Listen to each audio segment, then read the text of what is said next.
सतनाम करता पुरख निरभउ निर्वैर अकाल मूर्त अजूनी सैभम गुर प्रसाद। धन धन गुरु ग्रंथ साहब जी महाराज, धन गुरु गोबिंद सिंह साहब सच्चे पातशाह। भूल छिमो हमरी प्रवापन, भूलनहार कहाँ को मोसो। कृपा करो दीन के दाते, मेरा गुण अवगुण ना विचारो। सच्चे पातशाह गुरु नानक साहब जी हजूर, नदर करनी पातशाह जी। धन धन गुरु ग्रंथ साहब जी महाराज, धन धन गुरु ग्रंथ साहब जी महाराज, धन गुरु गोबिंद सिंह साहब सच्चे पातशाह। वाहिगुरु जी का खालसा, वाहिगुरु जी की फतेह। सिद्धगोश की बाणी की विचार असी करते हैं। इस इलाही बाणी के दर्शन करते करते असी 37 पौड़ियां की विचार कर चुके हाँ। अज असी 38 पौड़ी के दर्शन करने हैं। साहिब ने सिद्धां नाल होई गोष्ठी की विचार चलाई है।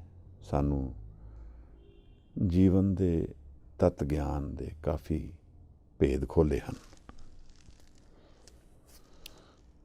बहुत कुछ समझाया है, दसिया है। नाम शब्द गुरु बारे जिहड़ा सानू विचार अधीन जीवन विच उतारन की लोड़ है। सिद्धां नाल गोष्ठी हुई 1539 विच कंपाइल की हुई बाणी है, जिस दी गोष्ठी 4 थावां ते हुई है। अचल बटाले, रीठा साहब, नानक मता ते सुमेर पर्बत। हजूर इस बाणी नूं जपजी साहब तो पहला कंपाइल की है। जपजी साहब विच 4 पदे इस बाणी दे हैगे। आदेश तिसे आदेश दे जितने भी पदे ने वो इसे बाणी तो प्रेरित हो के उत्थे दर्ज होए हैं। सिद्धां नाल साहिब ने गोष्ठी की है और सानू दसिया है कि वो गुरमुख नूं लभदे होए सिद्धां वल पहुँचे हैं। इन्हां चों कौन है जो गुरमुख है, जो दर्शन लभदा है, जो ज्ञान लभदा है जीवन का। इन्हां चों कौन है जो असल विच जीवन के भेद खोलना चाहुंदा है। उन्हां दे दर्शन, उन्हां दी ज्ञान प्राप्ति और उन्होंने शब्द की हजूरी की गल करन वास्ते गुरु नानक साहब निकले हैं। जीवन अगर एक प्रश्न है तो इसका जवाब किदे कोल है। एक बहुत डूंगा विचार है। दुनिया विच कई लोग आए हैं जिन्हां ने यह दसिया है कि उन्हां कोल इस जीवन के प्रश्न का जवाब है। उन्हां चों किहड़े असल विच जवाब जानते हैं और किहड़े नहीं, यह तां उन्हां दी सिੱਖਿਆ नूं ग्रहण करन नाल ही ज्ञान होएगा। पर गुरु शब्द का भाव अर्थ यह बनता है जिहड़ा जीवन के अंधेरे नूं मिटा दे। यानी मैं इहदे तो यह समझदा वां कि जीवन के प्रश्न का जवाब अगर कोई दे सकता है वही गुरु कहान लायक है। यानी सानू जवाब नाल जोड़ सकता है। यह पदा गुरु की सिੱਖਿਆ बारे साहिब ने दर्ज किया है। बादफा जीवन विच सानू है प्रश्न भी उठता है कि गुरु की की लोड़ है। जीवन विच एक असल चीज़ सानू सारिਆਂ नू तंग करती है, वह है जीवन का अधूरापन। मैं सुख लभदा हाँ, सुख मैनू नहीं मिलता, यह अधूरापन है। मैं बीमार हाँ, मैनू रोग का कोई जवाब नहीं मिलता, यह भी अधूरापन है। इस तरह अनेकां ही प्रश्न जीवन के जद सानू उन्हां दा जवाब नहीं मिलता तो सानू जीवन विच एक अधूरापन महसूस होता है। और अधूरापन, इनकंप्लीटनेस, ਇੱਕ ਬਹੁਤ ਵੱਡੀ ਕਰਸ ਹੈ। ਔਰ ਅਗਰ ਅਸੀਂ ਡੂੰਘੇ ਜ਼ਿਹਨ ਵਿੱਚ ਵਿਚਾਰੀਏ ਤਾਂ ਇਹ ਸਾਰਾ ਭ੍ਰਮਣ ਜੀਵਨ ਵਿੱਚ ਜੋ ਅਸੀਂ ਕਰਦੇ ਹਾਂ, ਜਾਂ ਜੋ ਸਾਡੇ ਆਲੇ ਦੁਆਲੇ ਸਾਰੀ ਸ੍ਰਿਸ਼ਟੀ ਇੱਕ ਮੂਵਮੈਂਟ ਵਿੱਚ ਸਾਨੂੰ ਦਿਖਦੀ ਹੈ, ਉਹ ਇੱਕ ਚੀਜ਼ ਦੀ ਭਾਲ ਹੈ, ਇੱਕ ਸਰਚ ਦੇ ਵਾਸਤੇ ਹੈ। ਉਹ ਅਧੂਰੇਪਨ ਤੋਂ ਕੰਪਲੀਟਨੈਸ ਵਿੱਚ ਜਾਣ ਦੀ ਇੱਕ ਸਰਚ ਹੈ। ਉਹਦਾ ਨਾਮ ਅਸੀਂ ਜੋ ਵੀ ਦਈਏ, ਅਸਲ ਵਿੱਚ ਅਸੀਂ ਅਗਰ ਵਿਚਾਰਾਂਗੇ ਤਾਂ ਸਾਨੂੰ ਇਹ ਮਿਲੇਗਾ ਕਿ ਇਹ ਇੱਕ ਅਧੂਰੇਪਨ ਦੀ ਸਰਚ ਅਸੀਂ ਸਾਰੇ ਲੱਭ ਰਹੇ ਹਾਂ। ਸਾਨੂੰ ਸਾਰਿਆਂ ਨੂੰ ਇਹ ਉਡੀਕ ਹੈ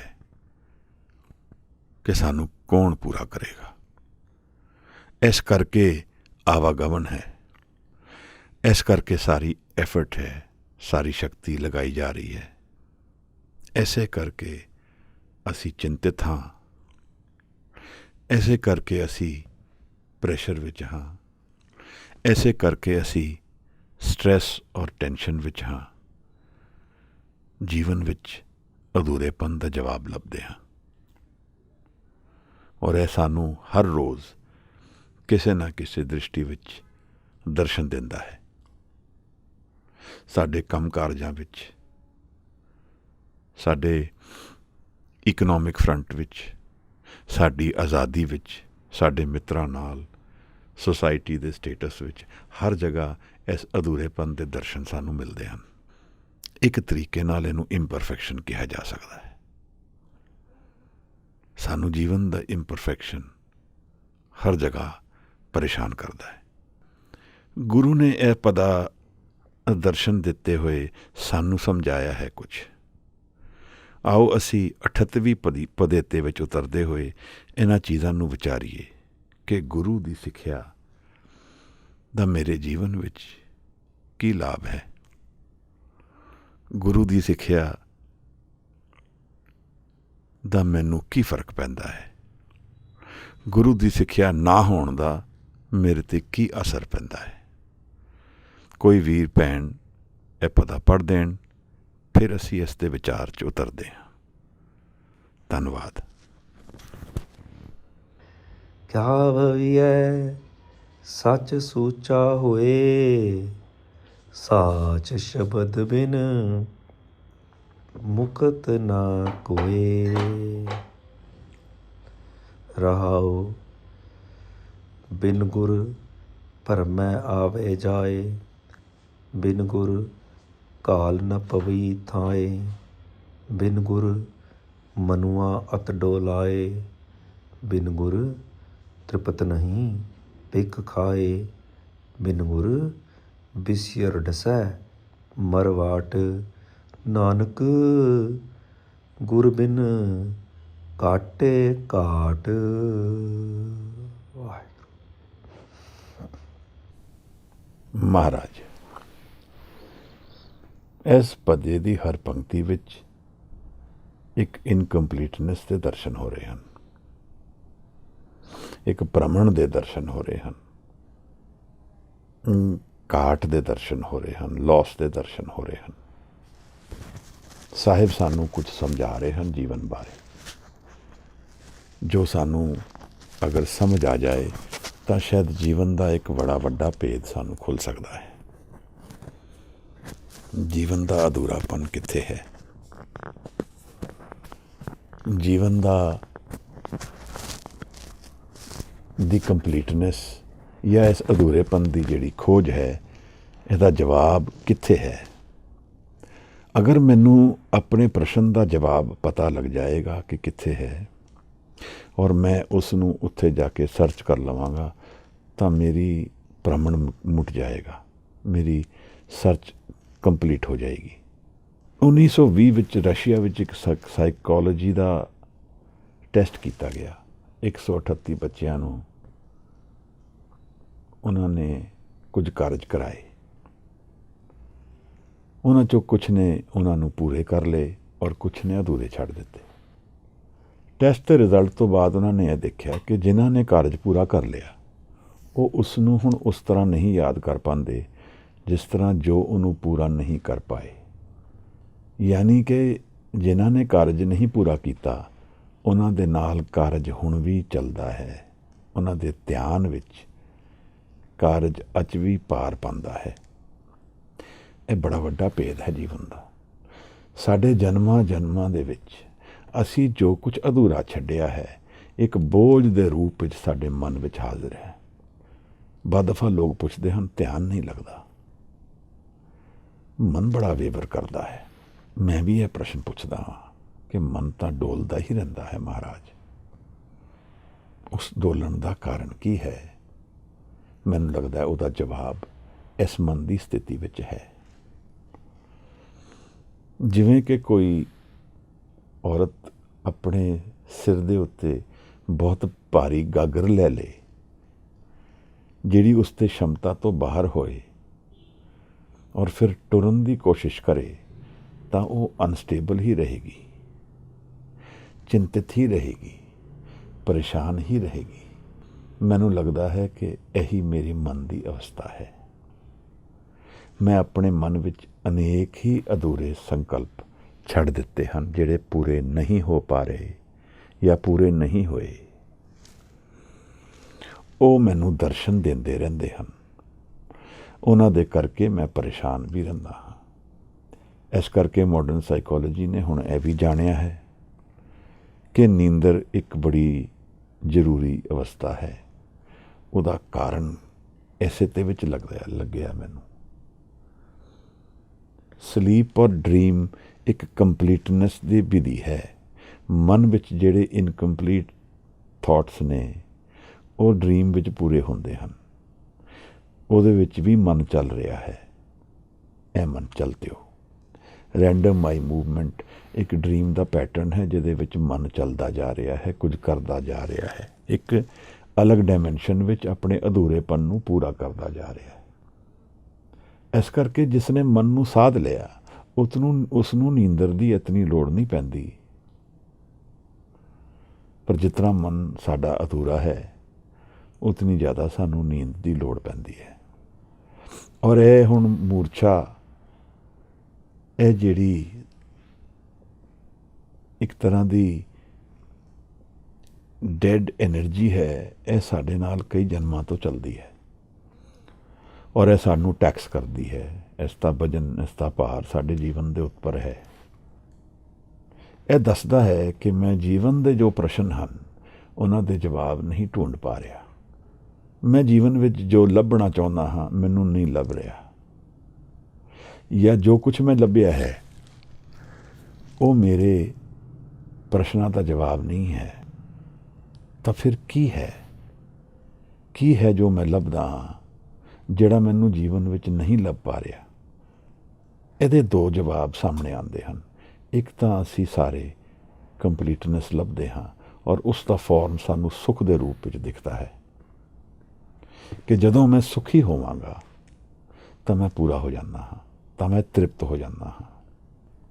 ਜਦੋਂ ਮੈਂ ਸਰਚ ਕਰਦਾ ਹਾਂ ਆਪਣੀ ਇਨਕੰਪਲੀਟਨੈਸ ਨੂੰ ਪੂਰਾ ਕਰਨ ਵਾਸਤੇ, ਮੈਂ ਸਰਚ ਕਰਦਾ ਹਾਂ ਤਾਂ ਇਹ ਅਧੂਰਾਪਨ ਮੇਰੇ ਜੀਵਨ ਵਿੱਚ ਭ੍ਰਮਣ ਲਿਆਂਦਾ ਹੈ।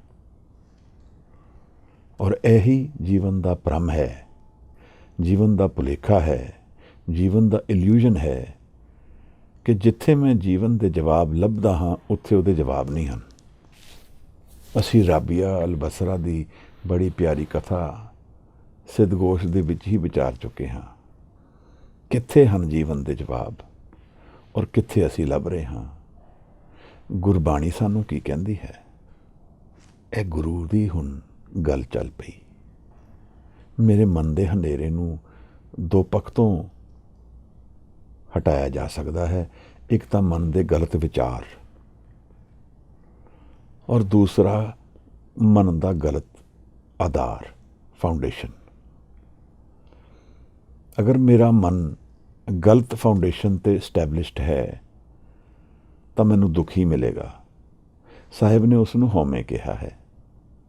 ਪਰ ਅਗਰ ਮੇਰੇ ਵਿਚਾਰ ਵੀ ਗਲਤ ਡਾਇਰੈਕਸ਼ਨ ਦੇ ਹੋਣਗੇ ਤਾਂ ਫਿਰ ਦੋਨੋਂ ਰਾਹ ਮੇਰੇ ਲਈ ਬੰਦ ਹੋ ਜਾਂਦੇ ਹਨ।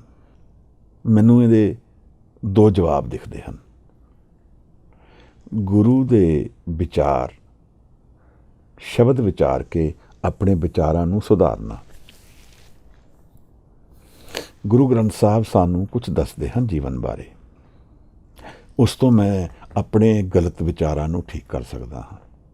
ਦੂਸਰਾ, ਮੇਰੇ ਮਨ ਦਾ ਆਧਾਰ, ਫਾਊਂਡੇਸ਼ਨ ਜੋ ਹਉਮੈ ਹੈ, ਉਸ ਨੂੰ ਨਾਮ ਵਿੱਚ ਪਰਿਵਰਤਨ ਕਰਨ ਲਈ ਮੈਨੂੰ ਨਾਮ ਦਾ ਅਭਿਆਸ, ਸ਼ਬਦ ਦਾ ਅਭਿਆਸ ਵਿੱਚ ਉਤਰਨਾ ਪਏਗਾ, ਸ਼ਬਦ ਦੇ ਧਿਆਨ ਵਿੱਚ ਉਤਰਨਾ ਪਏਗਾ। ਜੂਡੋ ਕ੍ਰਿਸ਼ਨਾ ਮੂਰਤੀ ਇੱਕ ਵਿਚਾਰਵਾਨ ਜਨ ਹੈ ਸਦੀ ਦਾ। ਉਸ ਨੂੰ ਜਦੋਂ ਪੁੱਛਦੇ ਹਾਂ ਕਿ ਅਸੀਂ ਆਈ ਤੋਂ ਕਿਵੇਂ ਮੁਕਤ ਹੋ ਸਕਦੇ ਹਾਂ, ਤਾਂ ਉਹਦੇ ਕੋਲ ਬਹੁਤੇ ਜਵਾਬ ਨਹੀਂ ਹਨ। ਉਹ ਕਹਿੰਦਾ, ਮੈਂ ਯਤਨ ਬੜੇ ਕੀਤੇ ਹਨ, ਪਰ ਆਈ ਤੋਂ ਮੈਂ ਮੁਕਤ ਨਹੀਂ ਹੋ ਪਾ ਰਿਹਾ, ਕਿਉਂਕਿ ਹਰ ਜਗ੍ਹਾ 'ਤੇ ਮੈਨੂੰ ਆਈ ਦਿਖ ਜਾਂਦਾ ਹੈ। ਮੈਂ ਤਾਂ ਹੈ ਹੀ, ਭਾਵੇਂ ਮੈਂ ਜਿੱਧਰ ਵੀ ਪਹੁੰਚਾਂ, ਜੋ ਵੀ ਕਰਾਂ, ਜੋ ਵੀ ਵਿਧੀਆਂ ਕਰਾਂ, ਮੈਡੀਟੇਸ਼ਨ ਕਰਾਂ, ਧਿਆਨ ਕਰਾਂ, ਕੁਛ ਵੀ ਕਰਾਂ, ਉਹ ਆਈ ਔਰ ਮੈਂ ਔਰ ਹਉਮੈ ਮੇਰੇ ਸਾਹਮਣੇ ਹੀ ਦਰਸ਼ਨ ਦਿੰਦੀ ਰਹਿੰਦੀ ਹੈ। ਇਹ ਤਾਂ ਇੱਕ ਸੱਤ ਹੈ, ਬਿਲਕੁਲ ਠੀਕ ਗੱਲ ਹੈ। ਜੂਡੋ ਕ੍ਰਿਸ਼ਨਾ ਮੂਰਤੀ ਨੇ ਗੁਰੂ ਸ਼ਬਦ ਨੂੰ ਨਕਾਰਿਆ ਹੈ।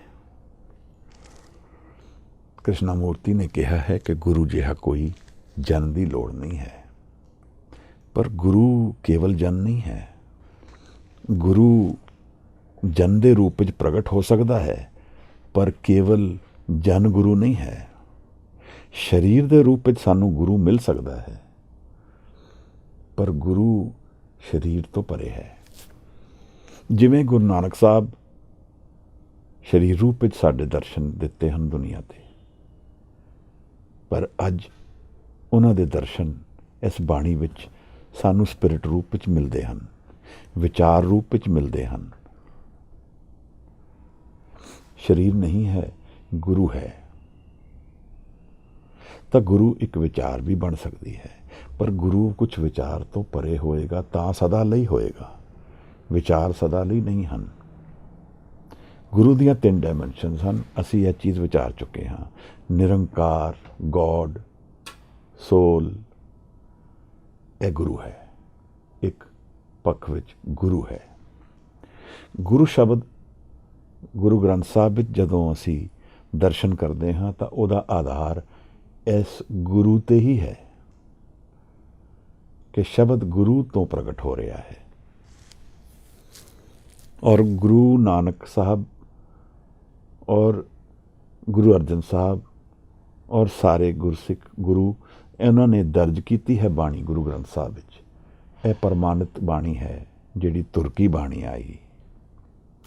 ਇਹ ਉਸ ਸਟੇਟ ਵਿੱਚ ਰਿਵੀਲ ਹੋਈ ਹੈ ਜਿਹੜੀ ਪੂਰਨਤਾਈ ਵਿੱਚ ਹੈ, ਕੰਪਲੀਟਨੈਸ ਵਿੱਚ ਹੈ, ਅਧੂਰੇਪਨ ਵਿੱਚ ਨਹੀਂ ਹੈ। ਔਰ ਉਹਦਾ ਟੈਸਟ ਗੁਰੂ ਅਰਜਨ ਸਾਹਿਬ ਨੇ ਸਭ ਦਾ ਬਾਣੀਆਂ ਦਾ ਕਰਕੇ ਹੀ ਦਰਜ ਕੀਤੀਆਂ ਹਨ ਬਾਣੀਆਂ। ਜਿਨ ਬਾਣੀਆਂ ਵਿੱਚ ਦਰਸ਼ਨ ਪੂਰੇ ਹਨ ਨਿਰੰਕਾਰ ਦੇ, ਕੱਚੀਆਂ ਬਾਣੀਆਂ ਨਹੀਂ ਹਨ। ਹਜ਼ੂਰ ਨੇ ਗੁਰੂ ਗ੍ਰੰਥ ਸਾਹਿਬ ਵਿੱਚ ਮੋਹਰ ਲਗਾ ਕੇ ਇਹ ਬਾਣੀਆਂ ਸਾਡੇ ਸਾਹਮਣੇ ਦਰਸ਼ਨ ਰੂਪ ਵਿੱਚ ਰੱਖੀਆਂ ਹਨ। ਇਹ ਗੁਰੂ ਦੇ ਦੂਸਰੇ ਦਰਸ਼ਨ ਹਨ। ਫਿਰ ਗੁਰੂ ਫਿਜ਼ੀਕਲ ਫਾਰਮ ਵਿੱਚ ਵੀ ਦਰਸ਼ਨ ਦਿੰਦਾ ਹੈ। ਔਰ ਗੁਰੂ ਗੋਬਿੰਦ ਸਿੰਘ ਸਾਹਿਬ ਸੱਚੇ ਪਾਤਸ਼ਾਹ ਨੇ ਇੱਕ ਬਚਨ ਕੀਤੇ ਹਨ ਕਿ ਅੱਜ ਅਗਰ ਗੁਰੂ ਗੋਬਿੰਦ ਸਿੰਘ ਸਾਹਿਬ ਜੀ ਨੂੰ ਮਿਲਣਾ ਹੈ ਤਾਂ ਕਿੱਥੇ ਮਿਲਾਂਗੇ? ਤਾਂ ਸਾਹਿਬ ਕਹਿੰਦੇ ਹਨ, ਖਾਲਸਾ ਮੇਰੋ ਰੂਪ ਹੈ ਖਾਸ, ਖਾਲਸੇ ਮੈਂ ਹਉ ਕਰੋ ਨਿਵਾਸ। ਬਹੁਤ ਪਿਆਰੇ ਸ਼ਬਦ ਹਨ ਅੱਗੇ, ਪਰ ਗੁਰੂ ਦੇ ਦਰਸ਼ਨ ਵਿਚਾਰ ਰਹੇ ਹਾਂ। ਗੁਰੂ ਦੁਨੀਆ ਦੀ ਹਰ ਸ੍ਰਿਸ਼ਟੀ ਦੇ ਕਣਕੇ ਵਿੱਚ ਹਾਜ਼ਰ ਹੈ। Every particle of existence. Guru ਸਾਡੇ ਆਲੇ ਦੁਆਲੇ ਹਰ ਜਗ੍ਹਾ ਹਾਜ਼ਰ ਹੈ। ਫਿਰ ਗੁਰੂ ਨੂੰ ਕਿਵੇਂ ਜਾਣਿਆ ਜਾ ਸਕਦਾ ਹੈ? ਬੜੇ ਪਿਆਰੇ ਸ਼ਬਦ ਹਨ ਗੁਰੂ ਗ੍ਰੰਥ ਸਾਹਿਬ ਵਿੱਚ ਗੁਰੂ ਬਾਰੇ। ਔਰ ਗੁਰੂ ਨੂੰ ਕਿੱਥੇ ਲੱਭਣਾ ਹੈ, ਇਹ ਵੀ ਸਾਹਿਬ ਨੇ ਕਈ ਵਾਰ ਇਸ ਉੱਤੇ ਵਿਚਾਰ ਕਰੀ ਹੈ। ਮਹਾਰਾਜ ਨੇ ਸਾਨੂੰ ਇਹ ਸਮਝਾਇਆ ਹੈ ਕਿ ਅੰਤਰ ਵਿੱਚ ਸਾਨੂੰ ਗੁਰੂ ਲੱਭੇਗਾ, ਔਰ ਸਾਨੂੰ ਗੁਰੂ ਆਪਣੇ ਘਟ ਵਿੱਚ ਹੀ ਜਾਣਨਾ ਪਏਗਾ ਔਰ ਮਨ ਨੂੰ ਖੋਜਣਾ ਪਏਗਾ, ਤਾਂ ਗੁਰੂ ਦੇ ਨਾਲ ਮਿਲਨ ਹੋ ਸਕਦਾ ਹੈ। ਉਸ ਮਿਲਨ ਦੀ ਨਿਸ਼ਾਨੀਆਂ ਵੀ ਗੁਰੂ ਗ੍ਰੰਥ ਸਾਹਿਬ ਵਿੱਚ ਦਰਜ ਹਨ। ਆਨੰਦ ਪਿਆ ਮੇਰੀ ਮਾਏ ਸਤਿਗੁਰੂ ਮੈਂ ਪਾਇਆ। ਜਦੋਂ ਮਨ ਦੇ ਵਿੱਚ ਮਨ ਦਾ ਬਣਤ ਬਦਲੀ ਹੋ ਜਾਏਗਾ, ਹਉਮੈ ਤੋਂ ਨਾਮ ਆਧਾਰ ਬਣ ਜਾਏਗਾ, ਹਉਮੈ ਤੋਂ ਸ਼ਬਦ ਆਧਾਰ ਬਣ ਜਾਏਗਾ, ਜਦੋਂ ਹਉਮੈ ਤੋਂ ਗੁਰੂ ਆਧਾਰ ਬਣ ਜਾਏਗਾ, ਤਾਂ ਮਹਾਰਾਜ ਕਹਿੰਦੇ ਹਨ ਜੀਵਨ ਵਿੱਚ ਆਨੰਦ ਉਤਰ ਜਾਏਗਾ। ਸਿੱਖ ਦਾ ਆਖਰੀ ਪੜਾਅ ਜਿੱਥੇ ਉਹ ਪਹੁੰਚ ਗਿਆ ਹੈ, ਆਨੰਦ ਹੈ, ਕੰਪਲੀਟਨੈਸ ਮਿਲ ਗਈ ਹੈ। ਹਾਲੇ ਇਹ ਨਹੀਂ ਲੱਗਦਾ ਕਿ ਤੁਰਿਆ ਅਵਸਥਾ ਪੂਰੀ ਉਤਰ ਚੁੱਕੀ ਹੈ, ਪਰ ਆਨੰਦ ਮਿਲ ਗਿਆ ਹੈ, ਜੀਵਨ ਵਿੱਚ ਆ ਗਿਆ ਹੈ ਆਨੰਦ।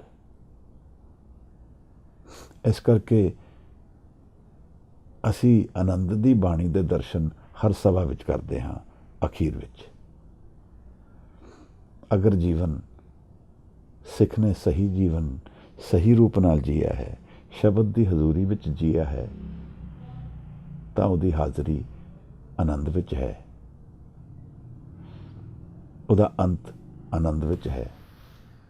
ਅਗਰ ਮੈਨੂੰ ਹਾਲੇ ਆਨੰਦ ਨਹੀਂ ਮਿਲਿਆ, ਜਿਵੇਂ ਮੇਰੇ ਮਨ ਵਿੱਚ ਹਾਲੇ ਆਨੰਦ ਨਹੀਂ ਉਤਰਿਆ, ਮੈਂ ਖੋਜ ਹੀ ਰਿਹਾ ਹਾਂ, ਤਾਂ ਰਸਤੇ ਵਿੱਚ ਹਾਂ, ਹਾਲੇ ਪਹੁੰਚਿਆ ਨਹੀਂ। ਪਾਲੀ ਡਾਇਲੈਕਟ ਵਿੱਚ ਜਿਹੜਾ ਪੁੱਗ ਜਾਂਦਾ ਹੈ ਉਸ ਨੂੰ ਸਿੰਘ ਕਿਹਾ ਹੈ। ਸ਼ੇਰ ਇੱਕ ਸਿੰਬੋਲਿਕ ਵਰਡ ਹੈ। ਸ਼੍ਰੀਲੰਕਾ ਦੇ ਬੁੱਧਿਸਟ ਸਿਨਲੀਜ਼ ਕਹਿੰਦੇ ਹਨ, ਸ਼ੇਰ ਉਹਨਾਂ ਦੇ ਝੰਡੇ ਦਾ ਨਿਸ਼ਾਨ ਹੈ, ਜਿਹੜਾ ਪੁੱਗ ਗਿਆ, ਜਿਹੜਾ ਪਹੁੰਚ ਗਿਆ। ਸਾਹਿਬ ਨੇ ਸਾਨੂੰ ਐਸੇ ਕਰਕੇ ਸਿੰਘ ਨਾਮ ਨਾਲ ਬਖਸ਼ਿਆ ਹੈ ਖਾਲਸੇ ਨੂੰ, ਜਿਹੜਾ ਪੁੱਗ ਗਿਆ, ਜਿਸ ਨੂੰ ਆਨੰਦ ਨਾਲ ਮਿਲ ਗਿਆ ਮਨ ਵਿੱਚ। ਇਸ ਇਨਕੰਪਲੀਟਨੈਸ ਤੋਂ ਇੱਕ ਕੰਪਲੀਟਨੈਸ ਵੱਲ ਟੁਰ ਪਿਆ। ਜਿਸ ਸੁੱਖ ਨੂੰ ਮੈਂ ਲੱਭਦਾ ਸੀ, ਉਹ ਅੰਤਰ ਵਿੱਚ ਹੀ ਲੱਭ ਗਿਆ। ਗੁਰੂ ਦੇ ਮਿਲਣ ਨਾਲ ਇੱਕ ਵਿਕਾਸ ਮਿਲ ਗਿਆ, ਮਹਾਰਾਜ ਕਹਿੰਦੇ ਹਨ। ਇਹੀ ਪ੍ਰਸ਼ਨ ਹੈ ਜੀਵਨ ਦਾ, ਜਿਹੜਾ ਅਸੀਂ ਲੱਭਦੇ ਹਾਂ ਸਾਰੇ। ਪਰ ਜਿੱਥੇ ਅਸੀਂ ਲੱਭ ਰਹੇ ਹਾਂ, ਉੱਥੇ ਉਹ ਵਿਕਾਸ ਹੈ ਨਹੀਂ, ਉਹ ਘੱਟ ਵਿੱਚ ਹੈ, ਅੰਤਰ ਵਿੱਚ ਹੈ, ਅੰਤਰ ਮਨ ਵਿੱਚ ਹੈ। ਸਾਹਿਬ ਇਸ ਪਦੇ ਵਿੱਚ ਗੁਰੂ ਦੇ ਨਾਮ ਮਿਲਣ ਦੀਆਂ ਨਿਸ਼ਾਨੀਆਂ ਦੱਸਦੇ ਹਨ। ਸਾਨੂੰ ਸਮਝਾ ਰਹੇ ਹਨ ਕਿ ਜਦੋਂ ਗੁਰੂ ਨਹੀਂ ਹੋਏਗਾ ਜੀਵਨ ਵਿੱਚ, ਤਾਂ ਉਹਦੇ ਲੱਛਣ ਕੀ ਹੋਣਗੇ। ਮਹਾਰਾਜ ਕਹਿੰਦੇ ਨੇ ਬਿਨ ਕੁਰ ਪਰਮੇ ਆਵੇ ਜਾਏ। ਇਹਦੇ 'ਚ ਦੋ ਵਰਡਸ ਪਰੇਸ਼ਾਨ ਕਰਨ ਵਾਲੇ ਹਨ ਸਾਨੂੰ। ਪਰਮ ਭੁਲੇਖਾ, ਦੂਸਰਾ ਆਵੇ ਜਾਏ। ਭੁਲੇਖੇ ਵਿੱਚ ਮੈਂ ਆਉਂਦਾ ਜਾਂਦਾ ਰਹਿੰਦਾ ਹਾਂ। ਭੁਲੇਖਾ ਕਿਸ ਗੱਲ ਦਾ ਹੈ? ਭਰਮ ਕੀ ਹੈ? ਇਲੂਜ਼ਨ ਹੈ। ਜੋ ਹੈ ਨਹੀਂ ਉਹ ਦਿਖਦਾ ਹੈ। ਜੀਵਨ ਜੋ ਹੈ ਨਹੀਂ ਉਹ ਸਾਨੂੰ ਦਿਖਦਾ ਹੈ। ਸਾਨੂੰ ਜੀਵਨ ਆਪਣੇ ਮਨ ਦਾ ਜਵਾਬ ਦਿਖਦਾ ਹੈ, ਔਰ ਮੈਂ ਜੀਵਨ ਵਿੱਚ ਉਤਰਦਾ ਹਾਂ ਇਹੀ ਸੋਚ ਕੇ ਕਿ ਜੋ ਮੇਰੇ ਮਨ ਵਿੱਚ ਵਿਆਕੁਲਤਾ ਹੈ, ਪਰੇਸ਼ਾਨੀ ਹੈ, ਅਧੂਰਾਪਨ ਹੈ, ਇਹ ਦੁਨੀਆ ਪੂਰਾ ਕਰੇਗੀ। ਮਹਾਰਾਜ ਕਹਿ ਰਹੇ ਹਨ ਇਹ ਭੁਲੇਖਾ ਹੈ, ਇਹ ਮਾਇਆ ਹੈ। ਹਉਮੈ ਇੱਕ ਹੁਕਮ ਹੈ ਜਿਹਦੇ ਜ਼ਰੀਏ ਅਸੀਂ ਜੀਵਨ ਨੂੰ ਜੀਂਦੇ ਹਾਂ, ਜਿਹਦੇ ਜ਼ਰੀਏ ਜੀਵਨ ਕੰਸਟਰਕਟ ਹੁੰਦਾ ਹੈ। ਇੱਕ ਵਿਧੀ ਹੈ, ਇੱਕ ਮੈਥਡ ਹੈ, ਔਰ ਉਹ ਟ੍ਰਾਂਜ਼ੀਐਂਟ ਰਿਐਲਿਟੀ ਹੈ, ਕੰਪਲੀਟ ਰਿਐਲਿਟੀ ਨਹੀਂ ਹੈ। ਉਹ ਅਸਲ ਤੱਤ ਵਿੱਚ ਸਤ ਨਹੀਂ ਹੈ। ਤੂੰ ਹੀ ਨਿਰੰਕਾਰ, ਸਾਹਿਬ ਨੇ ਕਿਹਾ ਹੈ। ਕੁਝ ਮਤਾਂ ਵਿੱਚ ਇਹ ਮੰਨਿਆ ਜਾਂਦਾ ਹੈ ਅਹਮ ਬ੍ਰਹਮਸਯ, ਮੈਂ ਹੀ ਬ੍ਰਹਮ ਹਾਂ। ਗੁਰੂ ਨਾਨਕ ਸਾਹਿਬ ਦੇ ਘਰ ਵਿੱਚ ਇਸ ਦੀ ਨਿਖੇਧੀ ਹੈ, ਬਲਕਿ ਸਾਹਿਬ ਨੇ ਉਹਦਾ ਉਲਟ ਕਿਹਾ ਹੈ ਕਿ ਹਉਮੈ ਜਦੋਂ ਗਿਰੇਗੀ ਤਾਂ ਨਾਮ ਪ੍ਰਗਟ ਹੋਏਗਾ। ਨਿਰੰਕਾਰ ਔਰ ਮੈਂ ਇੱਕ ਜਗ੍ਹਾ ਨਹੀਂ ਹੋ ਸਕਦੇ। ਕੁਝ ਸਮਝਣ ਵਿੱਚ ਮੈਨੂੰ ਲੱਗਦਾ ਹੈ ਅਹਮ ਬ੍ਰਹਮਸਯ ਵਿੱਚ ਸੋਚਣ ਵਾਲੀ ਗੱਲ ਹੈ, ਜਾਂ ਫਿਰ ਮੈਨੂੰ ਰੀਡਿਫਾਈਨ ਕਰਨਾ ਪਏਗਾ। ਮੈਂ ਇੱਕ ਵਿਧੀ ਹੈ, ਇੱਕ ਮੈਥਡ ਹੈ ਜਿਹਦੇ ਨਾਲ ਮੈਂ ਜੀਵਨ ਵਿੱਚ ਉਤਰਦਾ ਹਾਂ, ਔਰ ਇਹਦੇ ਵਿੱਚ ਕੰਡੀਸ਼ਨਡ ਮਾਈਂਡ ਦੀ ਗੱਲ ਚੱਲਦੀ ਹੈ। ਕੰਡੀਸ਼ਨਡ ਮਾਈਂਡ ਦਾ ਮਤਲਬ ਜਿਹੜਾ ਮੈਂ ਸਾਰੇ ਜੀਵਨ ਵਿੱਚ ਮੇਰਾ ਮਨ ਖੜਾ ਕੀਤਾ, ਆਈਡੈਂਟਿਟੀ ਬਣਾਈ, ਮੈਂ ਜੀਵਨ ਨੂੰ ਇਸੇ ਤਰ੍ਹਾਂ ਜਾਣਦਾ ਹਾਂ। ਔਰ ਕ੍ਰਿਸ਼ਨਾ ਮੂਰਤੀ ਇਸੇ ਗੱਲ 'ਤੇ ਕਹਿੰਦਾ ਹੈ ਆਈਡੈਂਟਿਟੀ ਤਾਂ ਸਾਨੂੰ ਹਰ ਜਗ੍ਹਾ ਮਿਲ ਹੀ ਰਹੀ ਹੈ। ਕੋਈ ਵੀ ਜਗ੍ਹਾ ਨਹੀਂ ਜਿੱਥੇ ਆਈਡੈਂਟਿਟੀ ਨਹੀਂ ਹੈ, ਜਿੱਥੇ ਮੈਂ ਨਹੀਂ ਹਾਂ, ਪਰ ਬਾਣੀ ਕਹਿ ਰਹੀ ਹੈ ਕਿ ਐਸੀ ਜਗ੍ਹਾ ਹੈ। ਜਿੱਥੇ ਹਉਮੈ ਗਿਰਦੀ ਹੈ ਉੱਥੇ ਨਾਮ ਉਤਰਦਾ ਹੈ। ਬਾਣੀ ਸਾਨੂੰ ਮਨ ਦੀ ਇੱਕ ਨਵੀਂ ਡਾਇਮੈਂਸ਼ਨ ਦੀ ਵੱਲ ਪ੍ਰੇਰਦੀ ਹੈ, ਮਨ ਦੀ ਇਸ ਅਵਸਥਾ ਵੱਲ ਪ੍ਰੇਰਦੀ ਹੈ ਜਿੱਥੇ ਮਨ ਉਨਮਨ ਦੀ ਅਵਸਥਾ ਵਿੱਚ ਰਹਿੰਦਾ ਹੈ। ਉਨਮਨ ਨੂੰ ਲਿਟਰਲੀ ਟਰਾਂਸਲੇਟ ਕਰੀਏ ਤਾਂ ਮਤਲਬ ਹੁੰਦਾ ਨੋ ਮਾਈਂਡ। ਮਨ ਹੈ ਨਹੀਂ, ਵਿਚਾਰ ਨਹੀਂ ਹਨ, ਕੋਈ ਵੀ ਵਿਚਾਰ ਨਹੀਂ ਹਨ, ਮੈਂ ਨਹੀਂ ਰਹਿ ਗਿਆ। ਹੁਣ ਮੈਂ ਨੂੰ ਅਸੀਂ ਕਿਸ ਤਰ੍ਹਾਂ ਜਾਣਦੇ ਹਾਂ? ਜਿਵੇਂ ਕੱਲ ਬੀਬਾ ਪੁੱਛਦੇ ਸਨ ਕਿ ਵਿਚਾਰ ਕਿੱਥੋਂ ਆਉਂਦੇ ਹਨ? ਵਿਚਾਰ ਇੱਕ ਮਨ ਤੋਂ ਆਉਂਦੇ ਹਨ, ਜਿਹੜਾ ਕਲੈਕਟਿਵ ਮਾਈਂਡ ਹੈ ਜਾਂ ਮੇਰਾ ਮਨ ਹੈ, ਦੋਨਾਂ ਤੋਂ ਆਉਂਦੇ ਹਨ। ਬਾਣੀ ਵੀ ਉਤਰਦੀ ਹੈ ਤੇ ਬਾਹਰੋਂ ਉਤਰ ਰਹੀ ਹੈ। ਸਾਹਿਬ ਨੇ ਸਾਨੂੰ ਦੱਸਿਆ ਹੈ, ਜੈਸੀ ਮੈਂ ਆਵੇ ਖਸਮ ਕੀ ਬਾਣੀ, ਤੈਸੜਾ ਕਰੀ ਗਿਆਨ ਬੇਲਾ ਲੋ। ਪਰ ਮਨ ਦੇ ਵਿਚਾਰ ਮੇਰੇ ਵੀ ਹਨ, ਮੇਰੇ ਸੰਸਕਾਰਾਂ ਤੋਂ ਉਤਪੰਨ ਹੋ ਕੇ ਵਿਚਾਰ ਆ ਰਹੇ ਹਨ। ਜਿਹੜੇ ਵਿਚਾਰ ਗੁਰੂ ਨਾਨਕ ਸਾਹਿਬ ਕਹਿ ਰਹੇ ਹਨ ਕਿ ਖਸਮ ਦੀ ਬਾਣੀ ਆ ਰਹੀ ਹੈ, ਉਹ ਇਕਾਗਰ ਅਵਸਥਾ ਵਿੱਚ ਉਤਰੇ ਹਨ। ਇੱਕ ਮਨ ਦੀ ਅਵਸਥਾ ਵਿੱਚ ਵਿਚਾਰ ਉਤਰ ਰਹੇ ਹਨ। ਉੱਥੇ ਦਵੈਤ ਨਹੀਂ ਹੈ, ਡਿਵਾਈਡਡ ਮਾਈਂਡ ਨਹੀਂ ਹੈ, ਉੱਥੇ ਥਿਰਤਾ ਹੈ, ਸਟੇਬਿਲਿਟੀ ਹੈ। ਤਾਂ ਇਸ ਨੂੰ ਸਾਹਿਬ ਨੇ ਸਿੱਧ ਗੋਸ਼ਟ ਵਿੱਚ ਵੀ ਸਮਝਾਇਆ ਹੈ। ਜਦੋਂ ਸਿੱਧਾਂ ਨੇ ਸਾਹਿਬ ਨੂੰ ਪੁੱਛਿਆ ਹੈ, ਆਦ ਕੋ ਕਵਨ ਵਿਚਾਰ ਕਥੀਲੇ, ਉਸ ਸਮੇਂ ਦੀ ਕੁਝ ਗੱਲ ਦੱਸੋ ਜਦੋਂ ਆਦ ਸੀ, ਯੁੱਗ ਨਹੀਂ ਸੀ, ਸਮਾਂ ਨਹੀਂ ਸੀ, ਉਹਦੇ ਕੀ ਵਿਚਾਰ ਆਪ ਦੱਸਦੇ ਹੋ? ਇਹ ਕੀ ਕਮਾਲ ਦਾ ਪ੍ਰਸ਼ਨ ਹੈ। ਔਰ ਇਸ ਪ੍ਰਸ਼ਨ ਤੋਂ ਇਹ ਭਾਵ ਕਲੀਅਰ ਹੁੰਦਾ ਹੈ ਕਿ ਸਿੱਧਾਂ ਨੂੰ ਦਿਖ ਗਿਆ ਹੈ ਕਿ ਜੋ ਜਨ ਉਹਨਾਂ ਦੇ ਸਾਹਮਣੇ ਬੈਠਾ ਹੈ ਬ੍ਰਹਮ ਗਿਆਨੀ ਹੈ, ਇਹਨੂੰ ਬ੍ਰਹਮ ਦਾ ਗਿਆਨ ਹੈ। ਆਦ ਕੋ ਕਵਨ ਵਿਚਾਰ ਕਥੀਲੇ, ਸੁਨ ਕਹਾ ਘਰ ਵਾਸੋ। ਸੁਨ ਜਿਹੜੀ ਅਵਸਥਾ ਹੈ, ਉਹਦਾ ਘਰ ਕਿੱਥੇ ਹੈ, ਉਹ ਕਿੱਥੇ ਵਸਦਾ ਹੈ? ਅਗਰ ਅਸੀਂ ਜੀਵਨ ਨੂੰ ਇੱਕ ਪ੍ਰਸ਼ਨ ਸਮਝੀਏ, ਆਪਣੇ ਭ੍ਰਮਣ ਵਾਲੇ ਵਿਚਾਰਾਂ ਨੂੰ ਇੱਕ ਪਰੇਸ਼ਾਨੀ ਸਮਝੀਏ, ਤਾਂ ਇਹ ਉਹਦਾ ਜਵਾਬ ਹੈ। ਸੁਨ। ਬਗਦਾਦ ਵਿੱਚ ਵੀ ਸਾਹਿਬ ਜਦੋਂ ਪਹੁੰਚੇ ਹਨ, ਦਿੱਤੀ ਬਾਂਗ ਨਿਵਾਜ਼ ਕਰ, ਸੁਨ ਸਮਾਨ ਹੋਆ ਜਹਾਨਾ। ਮਹਾਰਾਜ ਨੇ ਬਾਂਗ ਮਾਰੀ ਹੈ ਔਰ ਸੁਨ ਹੋ ਗਏ ਹਨ ਲੋਕ। ਇਕਾਗਰ ਮਨ ਵਿੱਚ, ਧਿਆਨ ਵਿੱਚ ਮਨ ਉਤਰਿਆ ਹੋਏ ਔਰ ਉਹ ਬਾਂਗ ਮਾਰਦਾ ਹੈ ਤਾਂ ਸਭ ਧਿਆਨਸਥ ਹੋ ਜਾਂਦੇ ਹਨ। ਸੁਨ ਦੀ ਅਵਸਥਾ ਦੀ ਗੱਲ ਚੱਲ ਰਹੀ ਹੈ। ਮੈਨੂੰ ਲੱਗਦਾ ਹੈ ਇਸ ਸੁਨ ਅਵਸਥਾ ਬਾਰੇ ਸਾਨੂੰ ਹੋਰ ਗਹਿਨ ਵਿਚਾਰ ਕਰਨੇ ਚਾਹੀਦੇ ਹਨ। ਤਾਂ ਇਹ ਜਿਹੜੀ ਅਧੂਰਾਪਨ ਮੰਨਦਾ ਹੈ, ਇਸ ਦਾ ਜਵਾਬ ਕਿੱਥੇ ਹੈ? ਇਹ ਕਿੱਥੇ ਮਿਲੇਗਾ? ਜਦੋਂ ਸਿੱਧਾਂ ਨੇ ਇਹ ਪ੍ਰਸ਼ਨ ਗੁਰੂ ਨੂੰ ਪੁੱਛਿਆ ਹੈ ਤਾਂ ਮਹਾਰਾਜ ਕਹਿੰਦੇ ਨੇ, ਅਵਗਤੋਂ ਨਿਰਮਾਇਲ ਉਪਜੇ। ਉਸ ਅਨਸੀਨ, ਅਨਡਿਫਾਈਨਡ ਐਨਰਜੀ ਤੋਂ, ਨਿਰੰਕਾਰ ਤੋਂ ਨਿਰਮਲ ਮਨ ਦੀ ਅਵਸਥਾ ਉਤਰਦੀ ਹੈ। ਇਸ ਮਨ ਦੇ ਅੰਦਰ ਹੀ ਸਭ ਕੁਝ ਹੈ। ਬਸ ਇਹ ਕਾਲਾ ਹੋਆ ਸਵਾ, ਜਿਵੇਂ ਪਾਣੀ ਦਾ ਇੱਕ ਪੌਂਡ ਹੋਇਆ ਔਰ ਉਹ ਮਿੱਟੀ ਨਾਲ ਭਰ ਗਿਆ ਤਾਂ ਸਾਨੂੰ ਨਹੀਂ ਦਿਖੇਗਾ ਉਹਦੇ ਅੰਦਰ ਕੀ ਹੈ। ਪਰ ਅਗਰ ਇਹ ਮਿੱਟੀ ਬੈਠ ਜਾਂਦੀ ਹੈ ਤਾਂ ਸਾਨੂੰ ਉਹਦਾ ਫਰਸ਼ ਕਲੀਅਰਲੀ ਨਜ਼ਰ ਆਏਗਾ। ਇਸੇ ਤਰ੍ਹਾਂ ਮਨ ਵੀ ਵਿਚਾਰ ਨਾਲ ਉਲਝ ਗਿਆ ਹੈ, ਵਿਚਾਰਾਂ ਨਾਲ ਕਨਫਿਊਜ਼ ਹੋ ਗਿਆ ਹੈ, ਭਟਕ ਗਿਆ ਹੈ, ਭ੍ਰਮਣ ਵਿੱਚ ਪੈ ਗਿਆ ਹੈ, ਆਪਣੇ ਵਿਚਾਰਾਂ ਨੂੰ ਹੀ ਸੱਚ ਜਾਣ ਲਿਆ ਹੈ, ਆਪਣੀ ਕਨਫਿਊਜ਼ਨ ਨੂੰ ਹੀ ਰਿਐਲਿਟੀ ਜਾਣ ਲਿਆ ਹੈ, ਆਪਣੇ ਭ੍ਰਮਣ ਨੂੰ ਹੀ ਆਪਣੀ ਰਿਐਲਿਟੀ ਸਮਝ ਕੇ ਜੀ ਰਹੇ ਹਾਂ। ਮਹਾਰਾਜ ਕਹਿੰਦੇ ਨੇ ਨਿਰਗੁਣ ਤੇ ਸਰਗੁਣ ਥੀਆ, ਉੱਥੋਂ ਸਭ ਕੁਝ ਉਤਪੰਨ ਹੋ ਰਿਹਾ ਹੈ। ਸਤਿਗੁਰ ਪਰਚੇ ਪਰਮ ਪਦ ਪਾਈਏ, ਸਾਚੇ ਸ਼ਬਦ ਸਮਾਏ ਲਿਆ। ਸਤਿਗੁਰ ਵਿੱਚ ਜਦੋਂ ਪਰਚੇ ਜਾਵਾਂਗੇ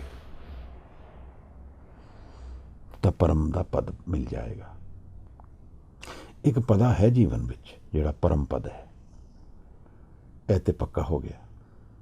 ਗੁਰੂ ਨਾਨਕ ਸਾਹਿਬ ਇੱਕ ਮੁਹਰ ਤੇ ਜੀਵਨ ਵਿੱਚ ਲਗਾ ਰਹੇ ਹਨ ਕਿ ਜੀਵਨ ਅਗਰ ਇੱਕ ਪ੍ਰਸ਼ਨ ਹੈ ਤਾਂ ਉਹਦਾ ਜਵਾਬ ਵੀ ਹੈ, ਹੋਪਲੈਸਨੈਸ ਨਹੀਂ ਹੈ। ਔਰ ਜਦੋਂ ਜਵਾਬ ਆ ਜਾਂਦਾ ਹੈ ਤਾਂ ਇੱਕ ਸੈਲੀਬ੍ਰੇਸ਼ਨ ਆ ਜਾਂਦੀ ਹੈ, ਇੱਕ ਆਨੰਦ ਆ ਜਾਂਦਾ ਹੈ। ਇਹ ਸਾਰੀ ਸਫੈਰਿਕਲ ਬੋਡੀਜ਼ ਹਨ, ਜਿਤਨੇ ਪਲੈਨਟਸ ਹਨ, ਇਹ ਗੋਲ ਹਨ। ਕਿਉਂ ਗੋਲ ਹਨ? ਗ੍ਰੈਵਿਟੇਸ਼ਨਲ ਐਨਰਜੀ ਕਰਕੇ ਇਹ ਸਾਰੀ ਬੋਡੀਜ਼ ਗੋਲ ਹਨ। ਧਰਤੀ ਹੈ, ਸੂਰਜ ਹੈ, ਚਾਰ ਤਾਰੇ ਹਨ, ਇਹਨਾਂ ਦੇ ਵਿੱਚ ਇੱਕ ਗੁਣਤੱਤਵ ਐਨਰਜੀ ਹੈ, ਸ਼ਕਤੀ ਹੈ, ਗ੍ਰੈਵਿਟੀ ਫੋਰਸ ਹੈ, ਉਹਦੇ ਕਰਕੇ ਇਹ ਸਫੈਰਿਕਲ ਫਾਰਮ ਲੈ ਲੈਂਦੇ ਹਨ। ਤਾਂ ਗ੍ਰੈਵਿਟੀ ਅਗਰ ਪ੍ਰਸ਼ਨ ਹੈ ਤਾਂ ਸਫੈਰਿਕਲ ਸ਼ੇਪ ਉਹਦਾ ਜਵਾਬ ਹੈ। ਇਹਦੇ ਵਿੱਚ ਸਟੇਬਿਲਿਟੀ ਆ ਜਾਂਦੀ ਹੈ। ਇਸ ਕਰਕੇ ਅਸੀਂ ਜੁਗਾਂ ਜੁਗਾਂ ਤੱਕ ਸਟੇਬਿਲਿਟੀ ਦੇਖਦੇ ਹਾਂ। ਜਦ ਤੱਕ ਇਹਨਾਂ ਦੀ ਗ੍ਰੈਵਿਟੇਸ਼ਨਲ ਐਨਰਜੀ ਵਿੱਚ ਹਿੰਡਰੈਂਸ ਨਹੀਂ ਆਉਂਦੀ, ਤਦ ਤੱਕ ਸਟੇਬਿਲਿਟੀ ਰਹਿੰਦੀ ਹੈ। ਜਦ ਤੱਕ ਜਵਾਬ ਦਾ ਪ੍ਰਸ਼ਨ ਦਾ ਜਵਾਬ ਖੜਾ ਹੈ, ਤਦ ਤੱਕ ਸਟੇਬਿਲਿਟੀ ਹੈ। ਸਾਡੇ ਜੀਵਨ ਵਿੱਚ ਪ੍ਰਸ਼ਨ ਦਾ ਜਵਾਬ ਗੈਰ ਹਾਜ਼ਰ ਹੈ। ਇਸ ਕਰਕੇ ਸਾਡਾ ਜੀਵਨ ਅਨਸਟੇਬਲ ਹੈ। ਸਾਨੂੰ ਜੋ ਉਡੀਕ ਹੈ ਉਹ ਇੱਕ ਜਵਾਬ ਦੀ ਹੈ, ਔਰ ਉਸ ਕਰਕੇ ਅਸੀਂ ਅਧੂਰਾਪਨ, ਭ੍ਰਮਣ ਔਰ ਇੱਕ ਭਰਮ ਵਿੱਚ ਫਿਰਦੇ ਜਾ ਰਹੇ ਹਾਂ। ਗੁਰੂ ਮਹਾਰਾਜ ਗੁਰੂ ਨਾਨਕ ਸਾਹਿਬ ਹਜ਼ੂਰ ਇੱਕ ਉੱਤਮ ਉਪਦੇਸ਼ ਕਰਦੇ ਹਨ, ਬਿਨ ਗੁਰ ਭਰਮੇ ਆਵੇ ਜਾਏ। ਗੁਰੂ ਜਵਾਬ ਹੈ ਜੀਵਨ ਦਾ। ਗੁਰੂ ਸ਼ਬਦ ਨਿਰੰਕਾਰ, ਗੁਰੂ ਗ੍ਰੰਥ ਸਾਹਿਬ ਖਾਲਸਾ, ਗੁਰੂ ਗੋਬਿੰਦ ਸਿੰਘ ਸਾਹਿਬ ਸੱਚੇ ਪਾਤਸ਼ਾਹ ਕਣ ਕਣ ਵਿੱਚ ਸਮਾਏ ਹਨ। ਕੋਈ ਥਾਂ ਨਹੀਂ ਹੈ ਜਿੱਥੇ ਗੁਰੂ ਨਹੀਂ ਹੈ। ਬਿਨ ਗੁਰ ਭਰਮੇ, ਬਿਨਾਂ ਗੁਰ ਦੇ, ਗੁਰੂ ਦੀ ਸਿੱਖਿਆ ਦੇ, ਗੁਰੂ ਦੇ ਸ਼ਬਦ ਦੇ ਮੈਂ ਭ੍ਰਮਣ ਵਿੱਚ ਰਹਿੰਦਾ ਹਾਂ। ਮੈਨੂੰ ਜੀਵਨ ਦਾ ਤੱਤ ਨਹੀਂ ਸਮਝ ਆਉਂਦਾ।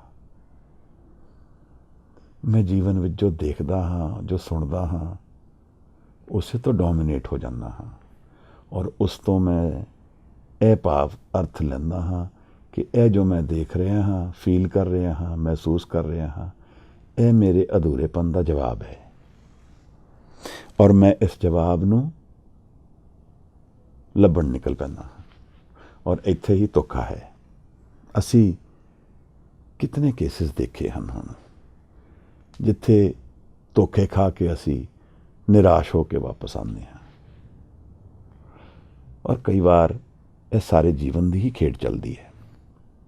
ਮੈਂ ਉਸ ਦਿਨ ਵਿਚਾਰ ਸੁਣਦਾ ਸੀ ਇੱਕ ਵੀਰ ਦੇ, ਉਹ ਕਹਿੰਦੇ ਅਸੀਂ ਰੋਂਦੇ ਆਏ ਹਾਂ, ਰੋਂਦੇ ਰਹੇ ਹਾਂ ਤੇ ਰੋਂਦੇ ਚਲੇ ਜਾਵਾਂਗੇ। ਇੱਕ ਬੜਾ ਨਿਰਾਸ਼ਾਜਨਕ ਵਿਊ ਪੁਆਇੰਟ ਹੈ ਲਾਈਫ ਦਾ। ਪਰ ਬਿਨਾਂ ਸ਼ਬਦ ਦੇ ਤੇ ਸ਼ਾਇਦ ਇਹੀ ਹਾਲ ਹੈ ਮਨ ਦਾ। ਬਿਨ ਗੁਰ ਭਰਮੇ ਆਵੇ ਜਾਏ। ਇਸ ਭ੍ਰਮਣ ਦੇ ਵਿੱਚ, ਇਸ ਇਲਿਊਜ਼ਨ ਦੇ ਵਿੱਚ ਕਿ ਲਾਈਫ ਵਿੱਚ ਮੇਰੇ ਸਾਰੇ ਜਵਾਬ ਮੇਰੇ ਬਾਹਰ ਹੀ ਹਨ, ਮੈਂ ਇਹਨਾਂ ਨੂੰ ਲੱਭਣ ਨਿਕਲਦਾ ਹਾਂ। ਤੈਸੇ ਹੀ ਹਰ ਬਸੇ ਨਿਰੰਤਰ ਘਟ ਹੀ ਖੋਜੋ ਪਾਈ, ਕਾਹੇ ਰੇ ਬਨ ਖੋਜਨ ਜਾਈ, ਸਰਬ ਨਿਵਾਸੀ ਸਦਾ ਅਲੇਪਾ ਤੋਹੇ ਸੰਗ ਸਮਾਈ। ਮੇਰੇ ਸੰਗ ਰਹਿੰਦਾ ਹੈ, ਪਰ ਮਹਾਰਾਜ ਮੇਰੇ ਸੰਗ ਰਹਿੰਦਾ ਹੈ ਤੇ ਮੈਨੂੰ ਕਦੇ ਦਿਖਦਾ ਨਹੀਂ ਹੈ।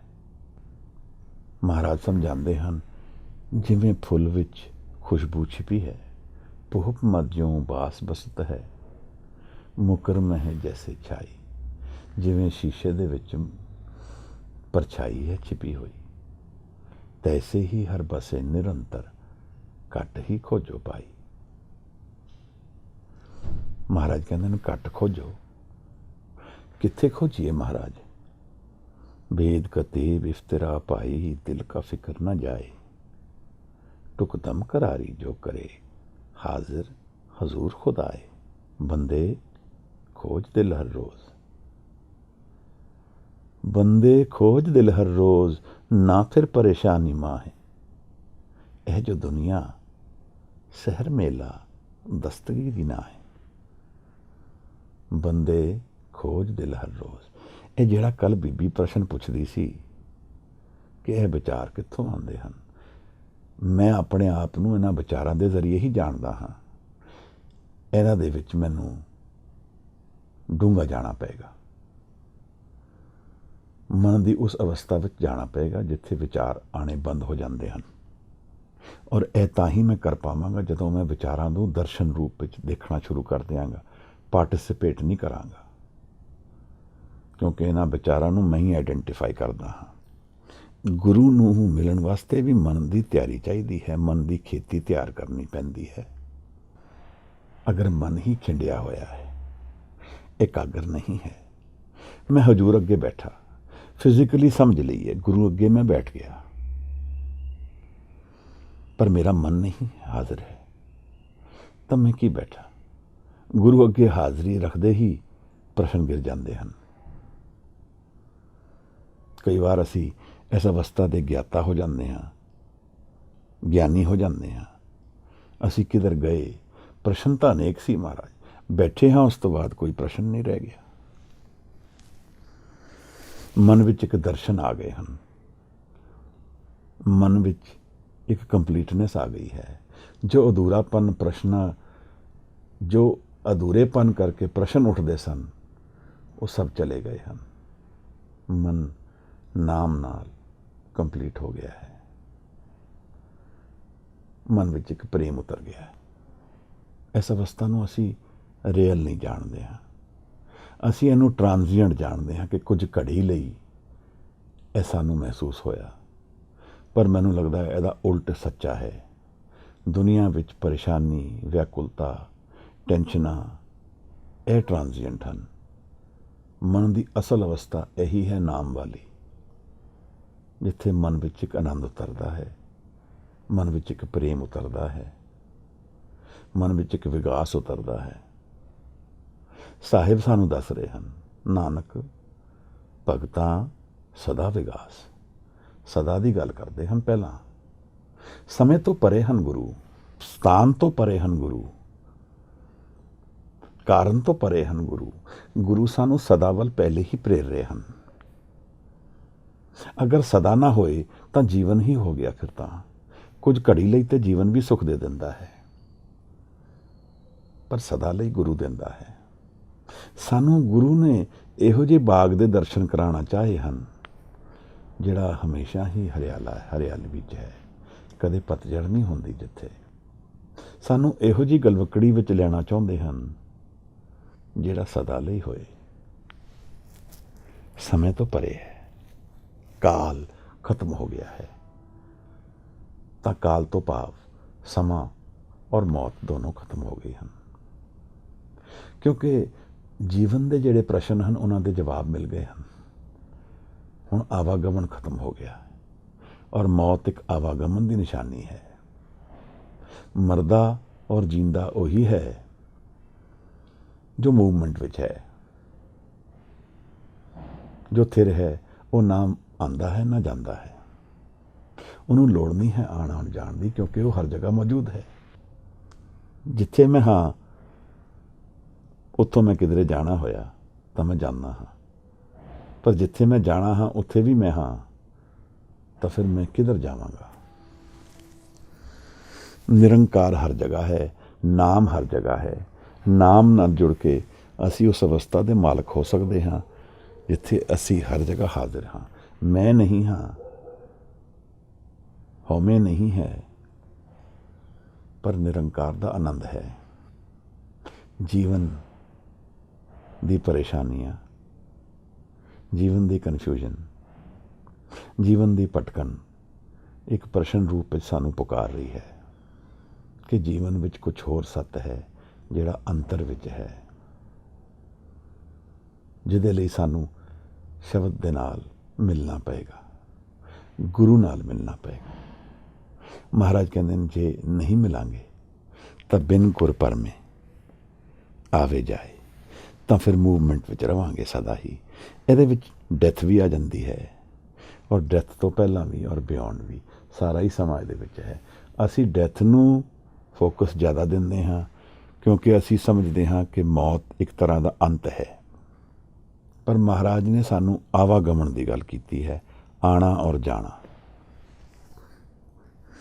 ਜੋ ਆਏਗਾ ਉਹ ਜਾਏਗਾ, ਜੋ ਜਾਏਗਾ ਉਹ ਫਿਰ ਆਏਗਾ। ਇਹ ਕੌਨਸਟੈਂਟ ਮੂਵਮੈਂਟ ਇੱਕ ਨਿਸ਼ਾਨੀ ਹੈ ਉਸ ਮਨ ਦੀ ਜੋ ਅਧੂਰੇਪਨ ਵਿੱਚ ਜੀ ਰਿਹਾ ਹੈ, ਜਿਸ ਨੇ ਨਾਮ ਦੀ ਪ੍ਰਾਪਤੀ ਨਹੀਂ ਕੀਤੀ, ਆਨੰਦ ਦੇ ਦਰਸ਼ਨ ਨਹੀਂ ਹੋਏ, ਗੁਰੂ ਨਹੀਂ ਮਿਲਿਆ। ਜਿਹਨੂੰ ਗੁਰੂ ਮਿਲ ਗਿਆ ਉਹਦੇ ਲਈ ਮੌਤ ਦਾ ਕੋਈ ਕਾਰਨ ਨਹੀਂ ਹੈ। ਮੌਤ ਤੋਂ ਪਰੇ ਵੀ ਗੁਰੂ ਹੈ, ਮੌਤ ਤੋਂ ਪਹਿਲੇ ਵੀ ਗੁਰੂ ਹੈ। ਪਰ ਕਿਉਂਕਿ ਅਸੀਂ ਗੁਰੂ ਨੂੰ ਅੱਖਾਂ ਦੇਖੀ ਜਾਣਦੇ ਹਾਂ ਕਿ ਜੋ ਅੱਖਾਂ ਤੋਂ ਦਿਖਦਾ ਉਹੀ ਗੁਰੂ ਹੈ, ਤਾਂ ਫਿਰ ਅਸੀਂ ਗੁਰੂ ਨੂੰ ਹਰ ਜਗ੍ਹਾ ਹਾਜ਼ਰ ਨਾਜ਼ਰ ਨਹੀਂ ਜਾਣਦੇ। ਮਹਾਰਾਜ ਸਾਨੂੰ ਸਮਝਾਉਂਦੇ ਹਨ ਕਿ ਗੁਰੂ ਹਰ ਜਗ੍ਹਾ ਹਾਜ਼ਰ ਹੈ। ਐਫਰਟ ਕਰਦੇ ਹਾਂ ਅਸੀਂ ਜੀਵਨ ਵਿੱਚ, ਬਹੁਤ ਸਟਰਗਲ ਹੈ, ਔਰ ਇਸ ਸਟਰਗਲ ਦੇ ਵਿੱਚ ਸਾਨੂੰ ਕੀ ਮਿਲਿਆ ਹੈ ਔਰ ਸਾਨੂੰ ਕੀ ਹੱਥ ਆਏਗਾ, ਇਹ ਕੀ ਹੈ, ਇਹ ਜਾਣਨਾ ਸਾਨੂੰ ਜ਼ਰੂਰੀ ਹੈ। ਅਗਰ ਇਨਕੰਪਲੀਟਨੈਸ ਵਰਡ ਦੀ ਤਰ੍ਹਾਂ ਮੈਂ ਸਮਝਾਂ ਤਾਂ ਇਸ ਤੋਂ ਇਹਦੀ ਸਿਮਿਲੀਜ਼ ਜਿਹੜੀਆਂ ਹਨ ਉਹਦੀ ਕੀ ਹਨ? ਸਿਨੋਨਿਮ ਇਨਕੰਪਲੀਟਨੈਸ ਦੇ ਡੈਫੀਸ਼ੀਐਂਟ, ਡਿਫੈਕਟਿਵ, ਇਨਸਫੀਸ਼ੀਐਂਟ, ਪਾਰਸ਼ੀਅਲ, ਪੈਚੀ, ਇੰਪਰਫੈਕਟ, ਸਕੈਚੀ, ਇਹ ਸ਼ਬਦ ਸਾਡੇ ਜੀਵਨ ਦੇ ਹੋਂਦ ਨੂੰ ਡਿਫਾਈਨ ਕਰ ਰਹੇ ਹਨ। ਔਰ ਇਸ ਤੋਂ ਅੱਜ ਮਾਡਰਨ ਸਾਈਕੋਲੋਜੀ ਵੀ ਮੰਨ ਰਹੀ ਹੈ ਕਿ ਮਨ ਦੀ ਅਧੂਰੇਪਨ ਕਰਕੇ ਬਹੁਤ ਸਾਰੀ ਮੁਸੀਬਤਾਂ ਔਰ ਸਾਈਕੋਲੋਜੀਕਲ ਪ੍ਰੋਬਲਮਸ ਉਤਪੰਨ ਹੁੰਦੀਆਂ ਹਨ। ਉਹਨਾਂ 'ਚੋਂ OCD ਵੀ ਇੱਕ ਹੈ। ਗੱਲ ਜੀਵਨ ਨੂੰ ਉਸ ਪੱਖ ਤੋਂ ਦੇਖਣ ਦੀ ਹੈ ਜਿੱਥੇ ਸਾਨੂੰ ਸਮਝ ਆਏ ਕਿ ਜੀਵਨ ਦਰਅਸਲ ਹੈ ਕੀ, ਔਰ ਇਹਦੇ ਅਧੂਰੇਪਨ ਦਾ ਸਾਨੂੰ ਗੁਰੂ ਕੀ ਜਵਾਬ ਸਮਝਾ ਰਹੇ ਹਨ। ਮੈਂ ਉਸ ਦਿਨ ਵਾਲਡਨ ਪੌਂਡ ਦੀ ਗੱਲ ਆਪ ਨਾਲ ਚਲਾਈ ਸੀ। ਹੈਨਰੀ ਡੇਵਿਡ ਥਿਊਰੋ, ਇੱਕ ਦਾਰਸ਼ਨਿਕ, US ਦੇਸ਼ ਦੇ ਵਿੱਚ ਇੱਕ ਪੌਂਡ ਦੇ ਵਿੱਚ ਜਾ ਕੇ ਰਿਹਾ 2 ਸਾਲ, ਇੱਕ ਇਕਾਂਤਵਾਸ ਵਿੱਚ ਰਿਹਾ। ਉਸ ਦੀ ਉਹਨੇ ਇੱਕ ਕਿਤਾਬ ਲਿਖੀ, ਵਾਲਡਨ ਪੌਂਡ। ਉਸ ਐਕਸਪੈਰੀਮੈਂਟ ਤੋਂ ਇੰਸਪਾਇਰ ਹੋ ਕੇ ਇੱਕ ਐਸੇ ਆਇਆ ਸਾਹਮਣੇ, ਡੂਇੰਗ ਐਂਡ ਬੀਇੰਗ, ਕਰਨਾ ਔਰ ਹੋਣਾ। ਬੀਇੰਗ ਇਸ ਸੁਨ ਅਵਸਥਾ ਦੀ ਨਿਸ਼ਾਨੀ ਹੈ। ਬੀਇੰਗ ਜਿੱਥੇ ਮੈਂ ਕਰਨ ਤੋਂ ਹਟ ਜਾਂਦਾ ਹਾਂ, ਐਫਰਟ ਨਹੀਂ ਕਰਦਾ ਹਾਂ, ਬਸ ਹਾਂ, ਮੇਰਾ ਮਨ ਵੀ ਸ਼ਾਂਤ ਹੋ ਜਾਂਦਾ ਹੈ। ਔਰ ਡੂਇੰਗ ਜਦੋਂ ਮੈਂ ਕਰਦਾ ਹੀ ਰਹਿੰਦਾ ਹਾਂ, ਐਫਰਟ ਸਦਾ ਹੀ ਰਹਿੰਦਾ ਹੈ। ਜੀਵਨ ਵਿੱਚ ਕਾਲ ਦਾ ਮਤਲਬ ਐਫਰਟ। ਮਹਾਰਾਜ ਕਹਿੰਦੇ ਨੇ ਬਿਨ ਗੁਰ ਕਾਲ ਨਾ ਪਵਈਏ ਥਾਏ। ਬਿਨਾਂ ਗੁਰਾਂ ਦੇ, ਬਿਨਾਂ ਗੁਰੂ ਦੇ ਮੇਰੀ ਮਿਹਨਤ ਵੀ ਥਾਏ ਨਹੀਂ ਪੈਂਦੀ ਹੈ। ਜੋ ਕੁਛ ਮੈਂ ਕਮਾਇਆ ਹੈ ਉਹ ਸਮੇਂ ਦੇ ਅੰਦਰ ਹੀ ਖਤਮ ਹੋ ਜਾਣਾ ਹੈ।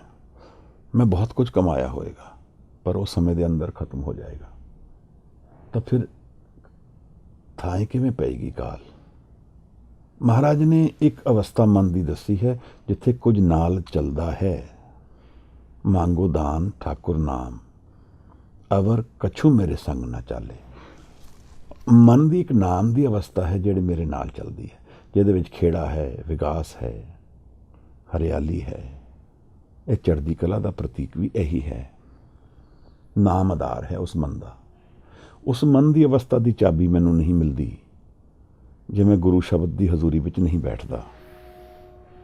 ਪਰ ਗੁਰੂ ਸ਼ਬਦ ਦੀ ਹਜ਼ੂਰੀ ਵਿੱਚ ਬੈਠ ਕੇ ਮੈਨੂੰ ਮਨ ਦੀ ਉਹ ਅਵਸਥਾ ਖੁੱਲ੍ਹ ਸਕਦੀ ਹੈ ਅਗਰ ਗੁਰੂ ਪ੍ਰਸਾਦ ਮਿਲ ਜਾਏ ਤਾਂ ਇੱਥੇ ਮੂਲ ਮੰਤਰ ਦਾ ਇਹ ਆਖਰੀ ਅੱਖਰ ਕੰਪਲੀਟਨੈਸ ਲਿਆਂਦਾ ਹੈ ਜੀਵਨ ਦੀ। ਇਹ ਚਾਬੀ ਹੈ। ਜੇ ਜੀਵਨ ਇੱਕ ਤਾਲਾ ਹੈ ਤੇ ਗੁਰਪ੍ਰਸਾਦ ਉਹਦੀ ਚਾਬੀ ਹੈ।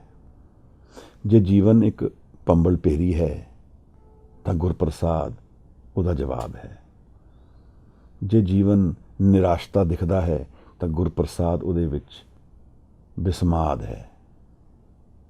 ਜੇ ਜੀਵਨ ਅਨੇਕਾਂ ਹੀ ਪ੍ਰਸ਼ਨਾਂ ਨਾਲ ਘਿਰ ਕੇ ਪਰੇਸ਼ਾਨੀਆਂ ਦਿਖਦਾ ਹੈ ਤਾਂ ਗੁਰਪ੍ਰਸਾਦ ਉਹਦਾ ਸੋਲਿਊਸ਼ਨ ਹੈ। ਪਰ ਗੁਰਪ੍ਰਸਾਦ ਨੂੰ ਉਤਰਨ ਵਾਸਤੇ ਮਨ ਦੀ ਤਿਆਰੀ ਦੀ ਵੀ ਲੋੜ ਹੈ। ਅਵਗਤੋਂ ਨਿਰਮਾਇਲ ਉਪਜੇ, ਮਨ ਨੂੰ ਨਿਰਮਲ ਕਰਨਾ ਹੈ, ਮੈਂ ਤੋਂ ਪਰੇ ਲਿਜਾਣਾ ਹੈ। ਮੈਨੂੰ ਲੱਗਦਾ ਜੀਵਨ ਦੀ ਇੱਕ ਕਾਫੀ ਵੱਡੀ ਕਨਫਿਊਜ਼ਨ ਇਹ ਹੈ ਕਿ ਅਸੀਂ ਆਪਣੇ ਵਿਚਾਰਾਂ ਨਾਲ ਆਪਣੇ ਆਪ ਨੂੰ ਬਹੁਤ ਪੱਕੇ ਰੂਪ ਵਿੱਚ ਆਇਡੈਂਟੀਫਾਈ ਕਰ ਲੈਂਦੇ ਹਾਂ। ਮੈਂ ਇਹ ਸੋਚਿਆ, ਮੈਂ ਉਹ ਬਣ ਗਿਆ।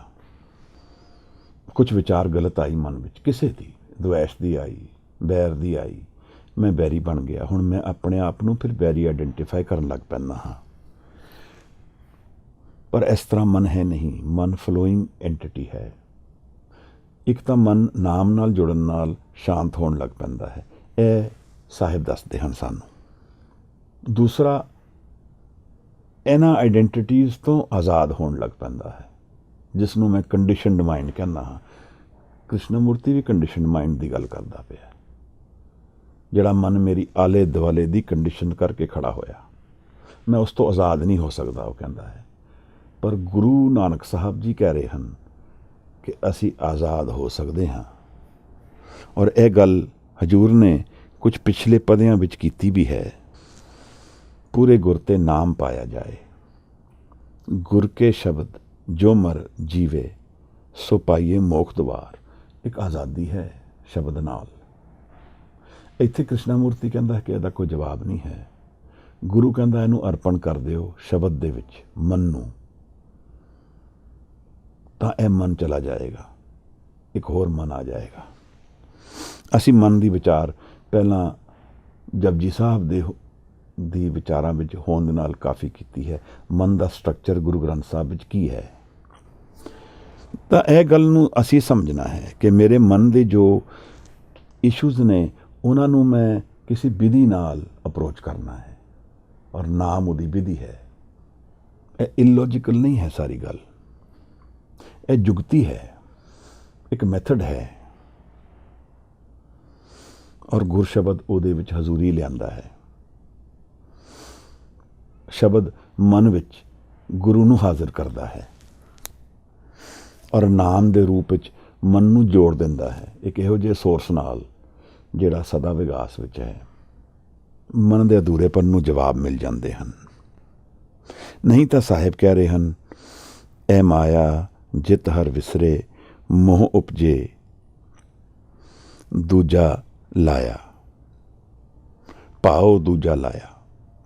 ਤਾਂ ਦੂਜੇ ਨਾਲ ਭਾਵ ਲੱਗ ਗਿਆ, ਦੂਜੇ ਨਾਲ ਜੁੜ ਗਿਆ, ਇੱਕ ਨੂੰ ਛੱਡ ਦਿੱਤਾ। ਇੱਕ ਨੂੰ ਛੱਡਣਾ, ਇੱਕ ਤੋਂ ਪਰੇਸ਼ਾਨ ਹੋ ਕੇ ਹਟ ਜਾਣਾ, ਦੂਜੇ ਨੂੰ ਜੁੜ ਜਾਣਾ, ਦੁਐਤ ਵਿੱਚ ਉਤਾਰ ਦਿੰਦਾ ਹੈ ਸਾਨੂੰ ਸਾਡੇ ਸੋਰਸ ਤੋਂ ਤੋੜ ਦਿੰਦਾ ਹੈ। ਤਾਂ ਇਹ ਨਾਗਨੀ ਰੂਪ ਵਿੱਚ ਸਾਹਿਬ ਕਹਿੰਦੇ ਨੇ ਮਾਇਆ ਸਾਡੇ ਆਲੇ ਦੁਆਲੇ ਫਿਰਦੀ ਹੈ। ਮਾਇਆ ਹੋਈ ਨਾਗਨੀ, ਜਗਤ ਰਹੀ ਲਪਟਾਏ, ਇਸ ਕੋ ਸੇਵਾ ਜੋ ਕਰੇ ਤਿਸ ਹੀ ਕਹੋ ਫਿਰ ਖਾਏ। ਮਹਾਰਾਜ ਮਨ ਦੀ ਇਨਕੰਪਲੀਟਨੈਸ ਨੂੰ ਸਾਨੂੰ ਸਮਝਾ ਰਹੇ ਹਨ ਔਰ ਨਾਲ ਦੱਸ ਰਹੇ ਹਨ ਕਿ ਇਹਦੇ ਸੋਲਿਊਸ਼ਨਸ ਕੀ ਨੇ। ਅਗਲੇ ਪਦੇ ਵਿੱਚ ਖੁੱਲ੍ਹ ਕੇ ਗੁਰੂ ਦੀ ਸ਼ਬਦ ਦੀ ਗੱਲ ਵਿਚਾਰ ਚੱਲੇਗੀ। ਪਰ ਸਾਹਿਬ ਇਹ ਦੱਸ ਰਹੇ ਹਨ ਕਿ ਬਿਨਾਂ ਗੁਰੂ ਦੇ ਮਨ ਥਿਰ ਨਹੀਂ ਰਹੇਗਾ, ਅਨਸਟੇਬਲ ਹੋ ਜਾਏਗਾ। ਬਿਨ ਗੁਰ ਮਨੁਆ ਅਤ ਡੋਲਾਏ, ਇਹ ਫਿਰ ਵੇਵਰਿੰਗ ਹੋ ਜਾਏਗਾ ਮਾਈਂਡ। ਜਿਵੇਂ ਗੁਰੂ ਸ਼ਬਦ ਇੱਕ ਤਰ੍ਹਾਂ ਦੀ ਖੁੰਡੀ ਹੈ ਜਿਹਦੇ ਨਾਲ ਅਸੀਂ ਆਪਣੀ ਮਨ ਦੀ ਕਿਸ਼ਤੀ ਨੂੰ ਬੰਨ੍ਹ ਸਕਦੇ ਹਾਂ। ਜਿਵੇਂ ਮਨ ਨੂੰ ਬੰਨ੍ਹਿਆ ਜਾਂਦਾ ਗਿਆਨ ਨਾਲ। ਆਸਾ ਦੀ ਵਾਰ ਵਿੱਚ ਸਾਹਿਬ ਨੇ ਸਾਨੂੰ ਇਹ ਬਾਣੀ ਦੱਸੀ ਹੈ, ਗਿਆਨ ਕਾ ਬੱਧਾ ਮਨ ਰਹੇ। ਸ਼ਬਦ ਦਾ ਗਿਆਨ ਇਹ ਮਨ ਨੂੰ ਬੰਨ੍ਹ ਦੇਗਾ, ਸਟੇਬਲ ਕਰ ਦੇਗਾ। ਪਰ ਇਹਦੇ ਬਿਨਾਂ ਮਨ ਅਨਸਟੇਬਲ ਹੋ ਜਾਏਗਾ, ਭ੍ਰਮਣ ਵਿੱਚ ਆਏਗਾ, ਆਪਣੇ ਸੁੱਖਾਂ ਦੇ ਕਾਰਨ ਲੱਭਦਾ ਰਹੇਗਾ ਉੱਥੇ ਜਿੱਥੇ ਉਹ ਹੈ ਨਹੀਂ। ਫਿਰ ਨਿਰਾਸ਼ਤਾ ਦੇ ਸਾਈਕਲਸ ਵਿੱਚ, ਇਨਕੰਪਲੀਟਨੈਸ ਵਿੱਚ ਘੁੰਮਦਾ ਰਹੇਗਾ। ਬਿਨ ਗੁਰ ਭਰਮੇ ਆਵੇ ਜਾਏ। ਮਨ ਦੀ ਇਨਸਟੇਬਿਲਿਟੀ ਔਰ ਸਟੇਬਿਲਿਟੀ ਇਹ ਬੜਾ ਵੱਡਾ ਫੈਕਟਰ ਹੈ ਅਧਿਆਤਮ ਵਿੱਚ। ਸਪਿਰਿਚੁਅਲਿਟੀ ਨੂੰ ਕਮਾਉਣ ਵਾਸਤੇ ਮਨ ਦਾ ਸਟੇਬਲ ਹੋਣਾ ਬੜਾ ਜ਼ਰੂਰੀ ਹੈ। 38ਵੀਂ ਪੌੜੀ ਜਪਜੀ ਸਾਹਿਬ ਦੀ ਇਹ ਦਰਸ਼ਨ ਕਰਾਉਂਦੀ ਹੈ ਸਾਨੂੰ। ਜਤ ਪਹਾਰਾ ਧੀਰਜ ਸੁਣਿਆਰ ਅਹਿਰਣ ਮਤ। ਮਤ ਅਹਿਰਣ ਦੀ ਤਰ੍ਹਾਂ ਹੋਣੀ ਚਾਹੀਦੀ ਹੈ, ਤਾਂ ਵੇਦ ਹਥਿਆਰ ਉਸ ਤੇ ਵੱਜੇਗਾ। ਵੇਦ ਸ਼ਬਦ ਹੈ। ਮਨ ਐਨਵਲ ਦੀ ਤਰ੍ਹਾਂ ਸਟੇਬਲ ਹੋਏ, ਲੋਹੇ ਦੀ ਤਰ੍ਹਾਂ ਸਟੇਬਲ ਹੋਏ, ਤਾਂ ਜਦੋਂ ਸ਼ਬਦ ਦੀ ਚੋਟ ਵੱਜੇਗੀ ਫਿਰ ਗੁਰੂ ਔਰ ਨਾਮ ਮਨ ਵਿੱਚ ਪ੍ਰਗਟ ਹੋਏਗਾ। ਕਿਉਂਕਿ ਅਨਸਟੇਬਲ ਮਾਈਂਡ ਤੇ ਗੁਰੂ ਦੀ ਗੱਲ ਸੁਣੇ ਬਿਨਾਂ ਹੀ ਗੈਰ ਹਾਜ਼ਰ ਹੋਣਾ ਸ਼ੁਰੂ ਹੋ ਜਾਂਦਾ ਹੈ। ਗੁਰੂ ਕੁਝ ਬੋਲ ਰਿਹਾ ਹੈ ਔਰ ਮੇਰਾ ਮਨ ਕਿਧਰੇ ਹੋਰ ਚਲਾ ਗਿਆ ਹੈ, ਤਾਂ ਇੱਥੇ ਗੁਰੂ ਦੇ ਬੋਲਣ ਦਾ ਕੋਈ ਭਾਵ ਅਰਥ ਬੈਠਣਾ ਨਹੀਂ ਹੈ। ਬਿਨ ਗੁਰ ਮਨੁਆ ਅਤ ਡੋਲਾਏ। ਸ਼ਬਦ ਨਾਲ ਜੋੜ ਕੇ ਅਸੀਂ ਮਨ ਨੂੰ ਸਟੇਬਲ ਕਰਨਾ ਸ਼ੁਰੂ ਕਰ ਸਕਦੇ ਹਾਂ। ਵਿਚਾਰਾਂ ਨੂੰ ਘਟਾ ਕੇ ਮਨ ਸਟੇਬਲ ਹੋ ਜਾਂਦਾ ਹੈ। ਗੁਰੂ ਹੈ ਕਿੱਥੇ? ਗੁਰੂ ਹਰ ਜਗ੍ਹਾ ਹਾਜ਼ਰ ਹੈ। ਗੁਰੂ ਮਨ ਵਿੱਚ ਵੀ ਹਾਜ਼ਰ ਹੈ ਔਰ ਮਨ ਦੇ ਥਰੂ ਹੀ ਗੁਰੂ ਨੂੰ ਮਿਲਣਾ ਹੁੰਦਾ ਹੈ। ਗੁਰੂ ਮਨ ਦੀ ਇੱਕ ਐਸੀ ਅਵਸਥਾ ਹੈ ਜੋ ਸਦਾ ਲਈ ਵਿਕਾਸ ਵਿੱਚ ਹੈ, ਆਨੰਦ ਵਿੱਚ ਹੈ, ਔਰ ਜਿੱਥੇ ਮੈਂ ਨਹੀਂ ਹਾਂ, ਹੋਮੇ ਨਹੀਂ ਹੈ, ਉੱਥੇ ਸ਼ਬਦ ਦੇ ਜ਼ਰੀਏ ਜਾਇਆ ਜਾ ਸਕਦਾ ਹੈ। ਗੁਰਪ੍ਰਸਾਦ ਦੀ ਬਰਖਾ ਸ਼ਬਦ ਦੇ ਜ਼ਰੀਏ ਆਉਂਦੀ ਹੈ। ਬਾਣੀ ਸਾਨੂੰ ਇਹ ਸਮਝਾਉਂਦੀ ਹੈ।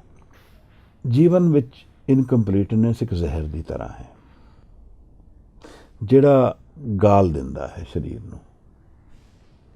ਮਨ ਵਿੱਚ ਇਨਕੰਪਲੀਟਨੈਸ ਇੱਕ ਜ਼ਹਿਰ ਦੀ ਤਰ੍ਹਾਂ ਹੈ। ਇਸ ਅਗਲੀ ਪੰਕਤੀ ਵਿੱਚ ਸਾਨੂੰ ਸਾਹਿਬ ਇਹ ਦਰਸ਼ਨ ਕਰਾ ਰਹੇ ਹਨ। ਜਿਹੜਾ ਗਾਲ ਦਿੰਦਾ ਹੈ ਸਰੀਰ ਨੂੰ, ਸਮੇਂ ਨੂੰ, ਜੀਵਨ ਨੂੰ। ਬਿਨ ਗੁਰ ਤ੍ਰਿਪਤ ਨਹੀਂ ਬਿਖ ਖਾਏ। ਜ਼ਹਿਰ ਹੈ, ਐਸਿਡ ਹੈ ਇੱਕ ਤਰ੍ਹਾਂ ਦਾ। ਬਿਨਾਂ ਗੁਰੂ ਦੇ ਅਸੀਂ ਕੰਪਲੀਟਨੈਸ ਦੇ ਨੇੜੇ ਨਹੀਂ ਜਾ ਪਾਉਂਦੇ। ਜੀਵਨ ਦੇ ਅਧੂਰੇਪਨ ਵਿੱਚ ਰਹਿੰਦੇ ਹੋਏ ਅਸੀਂ ਬਿਖ ਖਾਂਦੇ ਹਾਂ। ਇੱਕ ਜ਼ਹਿਰ, ਜੀਵਨ ਇੱਕ ਜ਼ਹਿਰ ਦੀ ਤਰ੍ਹਾਂ ਹੋ ਜਾਂਦਾ ਹੈ। ਇਸ ਇਨਕੰਪਲੀਟਨੈਸ ਵਿੱਚ ਗੁਰੂ ਕੰਪਲੀਟਨੈਸ ਲਿਆ ਸਕਦਾ ਹੈ। ਮਨ ਦੀ ਭਟਕਣ ਚੋਂ ਇੱਕ ਜਵਾਬ ਮਿਲਦਾ ਹੈ ਗੁਰੂ ਦਾ, ਗੁਰੂ ਸ਼ਬਦ ਦਾ, ਔਰ ਉਹ ਮਨ ਦੇ ਅੰਦਰੋਂ ਹੀ ਉਤਪੰਨ ਹੋਏਗਾ। ਮਨ ਦੇ ਅੰਦਰ ਹੀ ਉਤਪੰਨ ਹੋਏਗਾ। ਭਾਵੇਂ ਅਸੀਂ ਗੁਰੂ ਨੂੰ ਸਰੀਰ ਰੂਪ ਵੀ ਜਾਣ ਲਈਏ ਬਾਹਰ, ਪਰ ਉਹਦਾ ਮਨ ਦੇ ਅੰਦਰ ਹੀ ਐਕਸਪੀਰੀਅੰਸ ਉਤਰੇਗਾ। ਸਰੀਰ ਦਾ ਕੋਈ ਕਨੈਕਸ਼ਨ ਨਹੀਂ ਹੈ ਸਰੀਰ ਨਾਲ। ਸਪਿਰਿਚੁਅਲਿਟੀ ਦਾ ਐਕਸਪੀਰੀਅੰਸ ਮਨ ਵਿੱਚ ਹੈ, ਔਰ ਮਨ ਦੇ ਜਦੋਂ ਕਿਪਾੜ ਖੁੱਲ੍ਹਣਗੇ ਤਾਂ ਹੀ ਇਹ ਰਿਐਲਿਟੀ ਉਤਪੰਨ ਹੋਏਗੀ ਕਿ ਮਨ ਅਸਲ ਵਿੱਚ ਕਿਸ ਭੇਦ ਦਾ ਮਾਲਕ ਹੈ, ਮਨ ਕਿਸ ਆਨੰਦ ਦਾ ਮਾਲਕ ਹੈ, ਮਨ ਕਿਸ ਰਸਤੇ ਦਾ ਮਾਲਕ ਹੈ, ਮਨ ਦੇ ਅੰਦਰ ਕਿਹੜੀ ਜੋਤ ਛਿਪੀ ਹੈ। ਘਟ ਹੀ ਖੋਜੋ ਪਾਈ, ਜਨ ਨਾਨਕ ਬਿਨ ਆਪਾ ਚੀਨੇ, ਮਿਟੇ ਨਾ ਭਰਮ ਕੀ ਕਾਈ। ਬਿਨਾਂ ਆਪਣੇ ਆਪ ਨੂੰ ਜਾਣੇ, ਆਪਣੇ ਆਪ ਨੂੰ ਟਟੋਲੇ, ਆਪਣੇ ਮਨ ਨੂੰ ਸਰਚ ਕੀਤੇ ਬਿਨਾਂ ਭਰਮ ਦੀ ਕਾਈ ਨਹੀਂ ਮਿਟਦੀ, ਮਹਾਰਾਜ ਕਹਿੰਦੇ ਹਨ। ਸੂਫੀ ਇਸ ਨੂੰ 11th ਡਾਇਰੈਕਸ਼ਨ ਕਹਿੰਦੇ ਹਨ, 11ਵੀਂ ਡਾਇਰੈਕਸ਼ਨ। ਜਦੋਂ ਮੈਂ ਮਨ ਦੇ ਅੰਦਰ ਜਾਂਦਾ ਹਾਂ, ਬਾਹਰ ਭੀਤਰ ਇੱਕੋ ਜਾਣੇ, ਇਹ ਗੁਰ ਗਿਆਨ ਬਤਾਈ। ਗੁਰੂ ਦੇ ਨਾਲ ਬੈਠ ਕੇ ਮੈਂ ਸਮਝ ਲਿਆ ਕਿ ਇੱਕ ਓਂਕਾਰ ਨਿਰੰਕਾਰ ਸਾਰੀ ਸ੍ਰਿਸ਼ਟੀ ਦਾ ਮਾਲਕ ਹੈ। ਉਹ ਹਰ ਮਨ ਵਿੱਚ ਹਾਜ਼ਰ ਹੈ, ਹਰ ਕਣਕੇ ਵਿੱਚ ਹਾਜ਼ਰ ਹੈ, ਔਰ ਆਪਣੇ ਮਨ ਦੇ ਅੰਦਰ ਦੀ ਅਵਸਥਾ ਵਿੱਚ ਉਸ ਨੂੰ ਅਗਰ ਮੈਂ ਜਾਣ ਲੈਂਦਾ ਹਾਂ ਤਾਂ ਮੈਂ ਹਰ ਇੱਕ ਨਾਲ ਜੁੜ ਜਾਂਦਾ ਹਾਂ। ਜੇ ਮੈਂ ਨਹੀਂ ਜਾਣਦਾ ਤਾਂ ਫਿਰ ਜਿਹੜਾ ਇਹ ਵਾਹਨ ਮਿਲਿਆ ਮੈਨੂੰ, ਅਗਰ ਮੈਂ ਸਰੀਰ ਨੂੰ ਵਾਹਨ ਗਿਣਾ, ਇੱਕ ਓਪਰਚੁਨਿਟੀ ਗਿਣਾ, ਸਰੀਰ between life, birth and death ਇੱਕ ਓਪਰਚੁਨਿਟੀ ਹੈ ਜਿਹਦੇ ਤੋਂ ਮਨ ਨੂੰ ਜਾਣਿਆ ਜਾ ਸਕਦਾ ਹੈ। ਔਰ ਮਨ ਨੂੰ ਜਾਣ ਲੈਣਾ ਮਤਲਬ ਅਰਾਈਵ ਹੋ ਜਾਣਾ ਹੈ, ਔਰ ਮਨ ਨੂੰ ਨਾ ਜਾਣਨਾ ਮਤਲਬ ਡੁੱਬ ਜਾਣਾ ਹੈ, ਵਿੱਚੇ ਹੀ ਜੀਵਨ ਨੂੰ ਖਤਮ ਕਰ ਦੇਣਾ ਹੈ। ਮਹਾਰਾਜ ਕਹਿੰਦੇ ਹਨ ਕਿ ਬਿਨ ਗੁਰ ਬਸੀਅਰ ਡਸੇ ਮਰਵਾਟ। ਅਸੀਂ ਬਸੀਅਰ ਨੂੰ ਸੱਪ ਜਾਣ ਸਕਦੇ ਹਾਂ ਜਾਂ ਇੱਕ ਜ਼ਹਿਰੀਲਾ ਜਾਨਵਰ ਜਾਣ ਸਕਦੇ ਹਾਂ। ਬਿਨਾਂ ਗੁਰੂ ਦੇ ਜੀਵਨ ਦੇ ਰਸਤੇ ਵਿੱਚ ਹੀ ਸੱਪ ਸਾਨੂੰ ਡਸ ਲੈਂਦਾ ਹੈ। ਅਸੀਂ ਜੀਵਨ ਦੀ ਰਸਤੇ ਵਿੱਚ ਹੀ ਖਤਮ ਹੋ ਜਾਂਦੇ ਹਾਂ। ਮਨ ਖਤਮ ਹੋ ਜਾਂਦਾ ਹੈ, ਮੈਂ ਖਤਮ ਹੋ ਜਾਂਦਾ ਹੈ। ਜੀਵਨ ਦੀ ਤਹਿ ਨੂੰ ਨਹੀਂ ਮੈਂ ਜਾਣਿਆ। ਰੋਮ ਦੇ ਵਿੱਚ ਸਭ ਤੋਂ ਪਾਵਰਫੁਲ ਜਨ ਸੀਜ਼ਰ ਹੁੰਦਾ ਸੀ, ਔਰ ਸੀਜ਼ਨ ਜਦੋਂ ਪ੍ਰੋਸੈਸ਼ਨ ਵਿੱਚ ਜਾਂਦਾ ਹੈ ਤੇ ਉਹ ਇੱਕ ਚੈਰੀਅਟ ਤੇ ਚੜ੍ਹ ਕੇ ਜਾਂਦਾ ਹੈ। ਜਦੋਂ ਉਹ ਪ੍ਰੋਸੈਸ਼ਨ ਦੇ ਵਿੱਚ ਜਾ ਰਿਹਾ ਹੁੰਦਾ ਹੈ ਤਾਂ ਲੋਕ ਉਸ ਨੂੰ ਵਾਹ ਵਾਹ ਕਰ ਰਹੇ ਹੁੰਦੇ ਹਨ, ਤਾਂ ਉਹਦੇ ਪਿੱਛੇ ਖੜਾ ਇੱਕ ਸਲੇਵ ਉਹਦੇ ਕੰਨ ਵਿੱਚ ਇਹ ਫੂਕਦਾ ਰਹਿੰਦਾ ਹੈ ਗੱਲ ਕਿ ਆਲ ਗਲੋਰੀ ਇਜ਼ ਬਟ ਫਲੀਟਿੰਗ। ਦੁਨੀਆ ਦੀ ਸਾਰੀ ਗਲੋਰੀ ਇਸ ਸਮੇਂ ਦੇ ਅੰਦਰ ਹੈ, ਇਹ ਚਲੀ ਜਾਏਗੀ ਇੱਕ ਦਿਨ। ਅਸੀਂ ਇਸ ਨੂੰ ਹਮੇਸ਼ਾ ਲਈ ਜਾਣ ਕੇ ਜੀ ਰਹੇ ਹਾਂ। ਇੱਥੇ ਹੁਣ ਭ੍ਰਮਣ ਹੈ, ਇੱਥੇ ਭ੍ਰਮ ਹੈ, ਇੱਥੇ ਇਲਿਊਜ਼ਨ ਹੈ। ਅਗਰ ਮੈਂ ਇਸ ਨੂੰ ਸਮੇਂ ਦੇ ਵਿੱਚ ਜਾਣ ਕੇ ਇਸ ਨੂੰ ਇਸ ਤਰ੍ਹਾਂ ਜੀਆਂ ਕਿ ਇਹਨੂੰ ਛੱਡਣ ਦੀ ਤਿਆਰੀ ਵਿੱਚ ਹੋਵਾਂ ਤਾਂ ਫਿਰ ਉਹ ਭ੍ਰਮ ਨਹੀਂ ਰਹਿ ਜਾਂਦਾ। ਪਰ ਉਹ ਤਿਆਰੀ ਮੈਂ ਕਿਵੇਂ ਕਰ ਸਕਦਾ ਹਾਂ? ਕਿਸੇ ਸੁੱਖ ਨਾਲ ਅਟੈਚ ਹੋ ਕੇ ਉਸ ਤੋਂ ਛੱਡਣ ਦੀ ਤਿਆਰੀ ਮੈਂ ਕਿਵੇਂ ਕਰ ਸਕਦਾ ਹਾਂ? ਉਸ ਤੋਂ ਇੱਕ ਵੱਡਾ ਸੁੱਖ ਲੱਭਣਾ ਪਏਗਾ ਜਿਹੜਾ ਆਨੰਦ ਦੇ ਰੂਪ ਵਿੱਚ ਜੀਵਨ ਵਿੱਚ ਹਾਜ਼ਰ ਹੋਏਗਾ, ਮਨ ਵਿੱਚ ਹਾਜ਼ਰ ਹੋਏਗਾ। ਜਦੋਂ ਮੈਂ ਉਸ ਨਾਮ ਦੀ ਤਿਆਰੀ ਵਿੱਚ ਜੀਵਨ ਜੀਣਾ ਹਾਂ ਤਾਂ ਸੁੱਖ ਦੁੱਖ ਨੂੰ ਮੈਂ ਬਰਾਬਰ ਗਿਣਨ ਲੱਗ ਪੈਂਦਾ ਹਾਂ। ਫਿਰ ਸੁੱਖ ਨੂੰ ਛੱਡਣ ਦੀ ਤਿਆਰੀ ਵਿੱਚ ਰਹਿੰਦਾ ਹਾਂ। ਇੱਕ ਸੂਫੀ ਕਹਾਣੀ ਹੈ ਪੁਰਾਣੀ। ਇੱਕ ਜਨ ਸੂਫੀ ਦੇ ਕਮਰੇ 'ਚ ਗਿਆ। ਉਹ ਇਕੱਲਾ ਇੱਕ ਕੁਰਸੀ 'ਤੇ ਬੈਠਾ ਸੀ, ਕੋਈ ਫਰਨੀਚਰ ਨਹੀਂ ਸੀ ਕਮਰੇ 'ਚ। ਤਾਂ ਉਸਨੇ ਸੂਫੀ ਨੂੰ ਕਿਹਾ ਕਿ ਤੁਹਾਡਾ ਫਰਨੀਚਰ ਕਿੱਥੇ ਹੈ? ਤਾਂ ਸੂਫੀ ਨੇ ਮੁੜ ਪੁੱਛਿਆ, ਤੁਹਾਡਾ ਕਿੱਥੇ ਹੈ? ਉਹਨੇ ਕਿਹਾ, ਮੈਂ ਤਾਂ ਵਿਜ਼ਿਟਰ ਹਾਂ। ਸੂਫੀ ਨੇ ਕਿਹਾ, ਫਿਰ ਮੈਂ ਵੀ ਵਿਜ਼ਿਟਰ ਹੀ ਹਾਂ। ਮੈਂ ਵੀ ਜਾਣ ਦੀ ਤਿਆਰੀ 'ਚ ਜੀਵਨ ਜੀਣਾ ਹਾਂ। ਕਿਵੇਂ ਹੋ ਸਕਦਾ ਹੈ? ਜੀਵਨ ਨੂੰ ਜੀਂਦੇ ਹੋਏ ਉਹਦੇ ਸੁੱਖਾਂ ਔਰ ਦੁੱਖਾਂ ਵਿੱਚ ਜੀਵਨ ਤੋਂ ਪਾਰ ਕਿਵੇਂ ਜਾਇਆ ਜਾ ਸਕਦਾ ਹੈ?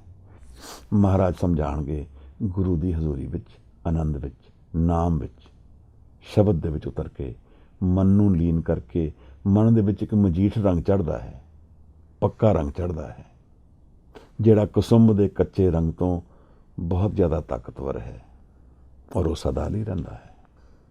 ਮੌਤ ਉਹਦੇ ਕੋਲ ਹੈ ਜਿਹਦੇ ਕੋਲ ਨਾਮ ਨਹੀਂ ਹੈ, ਔਰ ਉਹ ਸਦਾ ਹੀ ਡਸਿਆ ਜਾ ਰਿਹਾ ਹੈ ਸੱਪ ਨਾਲ।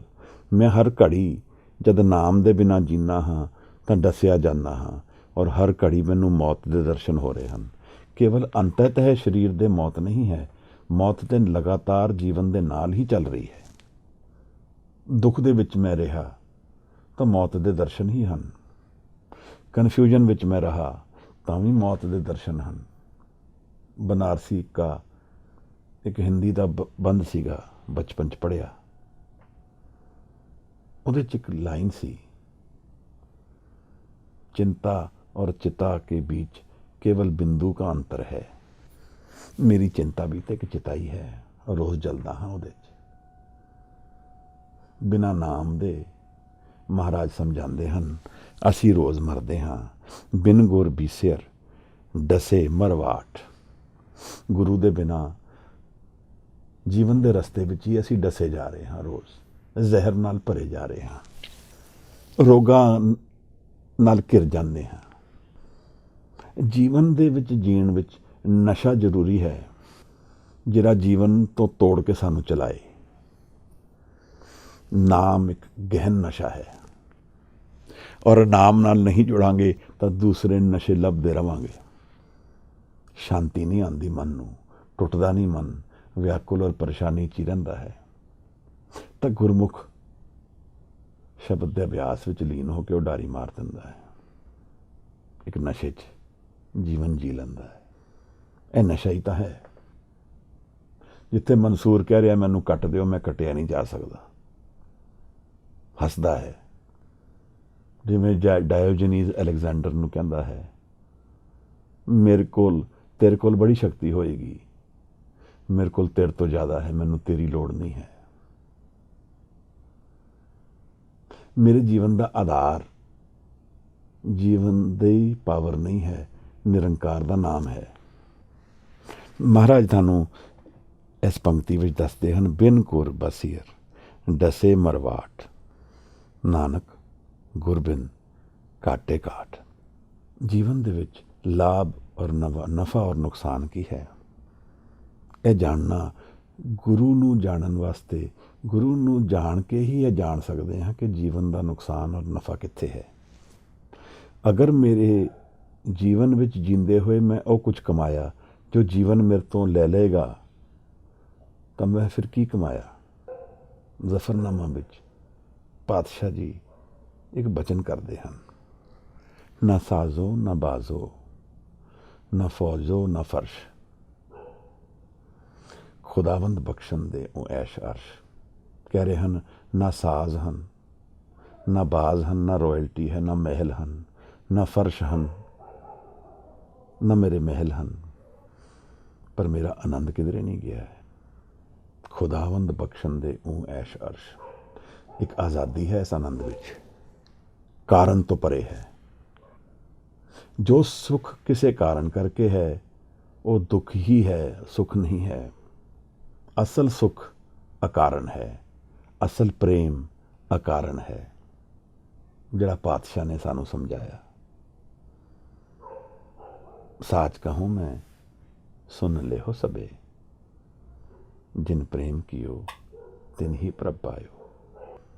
ਨਿਰੰਕਾਰ ਨੂੰ ਜਾਣ ਲੈਣਾ, ਆਪਣੇ ਜੀਵਨ ਵਿੱਚ ਇੱਕ ਪ੍ਰੇਮ ਉਤਾਰਨਾ ਹੈ ਜਿਹੜਾ ਬਿਨਾਂ ਕਾਰਨ ਹੈ, ਔਰ ਉਹ ਮਨ ਵਿੱਚ ਹਾਜ਼ਰ ਹੈ ਸਾਡੇ। ਇਹ ਤਾਂ ਜਿੱਤ ਹੈ ਜੀਵਨ ਦੀ। ਪਰ ਅਗਰ ਗੁਰੂ ਨਹੀਂ ਮਿਲੇਗਾ, ਗੁਰਪ੍ਰਸਾਦ ਨਹੀਂ ਉਤਰੇਗਾ, ਤਾਂ ਫਿਰ ਜੋ ਵੀ ਮੈਂ ਕਮਾਇਆ ਉਹ ਇੱਕ ਘਾਟ ਹੈ, ਮੇਰਾ ਸਾਰਾ ਐਫਰਟ ਵੀ ਵੇਸਟ ਗਿਆ। ਬਿਨ ਗੁਰ ਕਾਲ ਨਾ ਪਵੇ ਪਵ ਹੀ ਥਾਏ, ਉਹ ਥਾਂ ਨਹੀਂ ਪੈਂਦੀ ਫਿਰ। ਔਰ ਗੁਰਬਿਨ ਘਾਟੇ ਘਾਟ, ਨਾਨਕ ਗੁਰਬਿਨ ਘਾਟੇ ਘਾਟ। ਉਹਦੇ ਵਿੱਚ ਫਿਰ ਸਾਨੂੰ ਦਿਖਦੀ ਹੈ, ਲਾਭ ਦਿਖਦਾ ਜ਼ਰੂਰ ਹੈ, ਬੈਂਕ ਅਕਾਊਂਟ ਵਿੱਚ ਪੈਸਾ ਹੋ ਸਕਦਾ ਹੈ, ਪਰ ਇੱਕ ਗੱਲ ਵਿਚਾਰਨੀ ਬਣਦੀ ਹੈ। ਸਾਡੇ ਚੋਂ ਕਿਤਨੇ ਹਨ, ਅਸੀਂ ਰੋਜ਼ ਮੌਤ ਦੇਖਦੇ ਹਾਂ, ਕਿਸੇ ਹੋਰ ਦੀ ਤਾਂ ਦੇਖਦੇ ਹੀ ਹਾਂ। ਉਹ ਕਿਤਨਾ ਕੁ ਉਹਦੇ ਬੈਂਕ ਅਕਾਊਂਟ ਦਾ ਉਹਦੇ ਅਸਰ ਪੈਂਦਾ ਹੈ ਮੌਤ ਤੋਂ ਬਾਅਦ। ਜਾਂ ਕੋਠੀ, ਬੰਗਲੇ, ਪਰਿਵਾਰ, ਸਰੀਰ ਤੋਂ ਬਾਅਦ ਕੀ ਮੁੱਲ ਰਹਿ ਜਾਂਦਾ ਹੈ। ਇੱਕ ਚੈਪਟਰ ਦੀ ਤਰ੍ਹਾਂ ਸਭ ਕੁਝ ਇੱਕ ਖਿਣ ਵਿੱਚ ਸਮੇਟਿਆ ਜਾਂਦਾ ਹੈ। ਜਿਸ ਨੂੰ ਮੈਂ ਔਰ ਆਪਣੀ ਕੰਡੀਸ਼ਨਡ ਮਾਈਂਡ ਦੀ ਆਇਡੈਂਟੀਟੀ ਜਾਣਿਆ, ਉਹ ਇੱਕ ਖਿਣ ਵਿੱਚ ਸਮੇਟਿਆ ਜਾਏਗਾ। ਮਹਾਰਾਜ ਸਾਨੂੰ ਬਾਰ-ਬਾਰ ਬਾਣੀ ਵਿੱਚ ਇਹ ਸਮਝਾਉਂਦੇ ਹਨ ਕਿ ਇਹ ਜਿਹੜੀ ਟ੍ਰਾਂਜ਼ੀਐਂਟ ਰਿਐਲਿਟੀ ਹੈ ਮੇਰੀ, ਇਹ ਐਬਸੋਲੂਟ ਸੈਂਸ ਵਿੱਚ ਇਹਦਾ ਕੋਈ ਮੁੱਲ ਨਹੀਂ ਹੈ। ਇਹਦਾ ਮਾਣ ਨਹੀਂ ਕਰਨਾ, ਕਿਉਂਕਿ ਇਹ ਜਦੋਂ ਜਾਏਗੀ ਫਿਰ ਮੇਰੀ ਕੀ ਰਿਐਲਿਟੀ ਹੈ ਮੈਨੂੰ ਨਹੀਂ ਪਤਾ ਹੈ। ਸਾਹਿਬ ਨੇ ਇਹਨੂੰ ਰਤਨ ਕਿਹਾ ਹੈ। ਜੀਵਨ ਦਾ ਰਤਨ ਪਾ ਲਵਾਂਗੇ ਜੇ ਨਾਮ ਪਾ ਲਿਆ, ਔਰ ਉਹ ਰਤਨ ਸਦਾ ਲਈ ਹੈ, ਕੇਵਲ ਸਰੀਰ ਨਾਲ ਰਿਲੇਟਡ ਨਹੀਂ ਹੈ। ਅਸੀਂ ਜੀਵਨ ਨੂੰ ਫਿਜ਼ੀਕਲ ਰਿਐਲਿਟੀ ਜਾਣ ਕੇ ਜੀ ਰਹੇ ਹਾਂ, ਤਾਂ ਇਹਦੇ ਕਰਕੇ ਮਨ ਵਿੱਚ ਵਿਆਕੁਲਤਾ ਔਰ ਕਨਫਿਊਜ਼ਨ ਔਰ ਕੇਓਸ ਹੈ।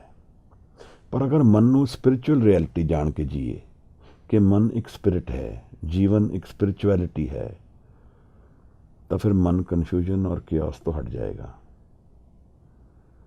ਕਿਉਂਕਿ ਜੋ ਮਨ ਦਾ ਸਰੂਪ ਹੈ ਅਸੀਂ ਉਹ ਨਹੀਂ ਜੀ ਰਹੇ ਹਾਂ, ਉਹਨੂੰ ਕੌਨਫਲਿਕਟਡ ਰੱਖਿਆ ਹੋਇਆ ਹੈ, ਉਹ ਇਨਕੰਪਲੀਟਨੈਸ ਦੇ ਦਰਸ਼ਨ ਹੀ ਕਰਦਾ ਰਹਿੰਦਾ ਹੈ। ਪਰ ਅਗਰ ਅਸੀਂ ਮਨ ਦੇ ਸੱਤ ਨੂੰ ਜਾਣਨ ਦੀ ਵਿੱਚ ਤੁਰ ਪਾਵਾਂਗੇ ਤਾਂ ਇਹ ਕਨਫਿਊਜ਼ਨ ਗਿਰਨੀਆਂ ਸ਼ੁਰੂ ਹੋ ਜਾਣਗੀਆਂ। ਜਿਸ ਨੂੰ ਅਸੀਂ ਦੇਖਦੇ ਹਾਂ ਕਿ ਸਾਡੇ ਤੋਂ ਦੂਰ ਹੈ, ਮੁਸ਼ਕਿਲ ਹੈ, ਪੋਸੀਬਲ ਨਹੀਂ ਹੈ, ਮਹਾਰਾਜ ਕਹਿੰਦੇ ਨੇ ਤੋਹੇ ਸੰਗ ਸਮਾਏ, ਤੇਰੇ ਨਾਲ ਹੀ ਤਾਂ ਜੀ ਰਿਹਾ ਹੈ।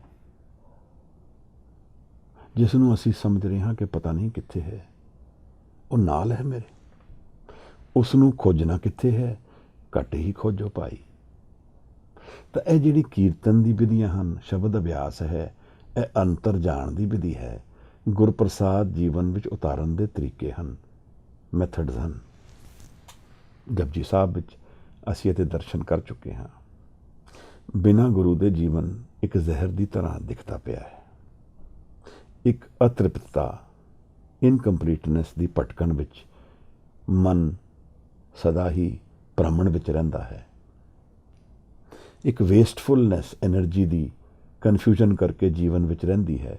ਸਭ ਤੋਂ ਜ਼ਿਆਦਾ ਵੇਸਟਫੁਲ ਇਮੋਸ਼ਨ ਕਨਫਿਊਜ਼ਨ ਗਿਣੀ ਜਾਂਦੀ ਹੈ, ਔਰ ਮਨ ਇਸ ਸਾਰੀ ਕਨਫਿਊਜ਼ਨ ਵਿੱਚ, ਇਸ ਸਾਰੀ ਭਟਕਣ ਦੇ ਵਿੱਚ ਵੇਵਰਿੰਗ ਹੋ ਜਾਂਦਾ ਹੈ, ਅਨਸਟੇਬਲ ਹੋ ਜਾਂਦਾ ਹੈ। ਮੇਰੀ ਉਹੀ ਅਵਸਥਾ ਹੈ ਜੋ ਮੇਰੀ ਮਨ ਦੀ ਅਵਸਥਾ ਹੈ। ਜ਼ਹਿਰ ਦੀ ਤਰ੍ਹਾਂ ਜੀਵਨ ਬਣ ਜਾਂਦਾ ਹੈ। ਹੀਰੇ ਜੈਸਾ ਜਨਮ ਹੈ, ਕੌਡੀ ਬਦਲੇ ਜਾਏ, ਅੰਮ੍ਰਿਤ ਛਾੜ ਬਿਖੇ ਬਿਖ ਖਾਏ।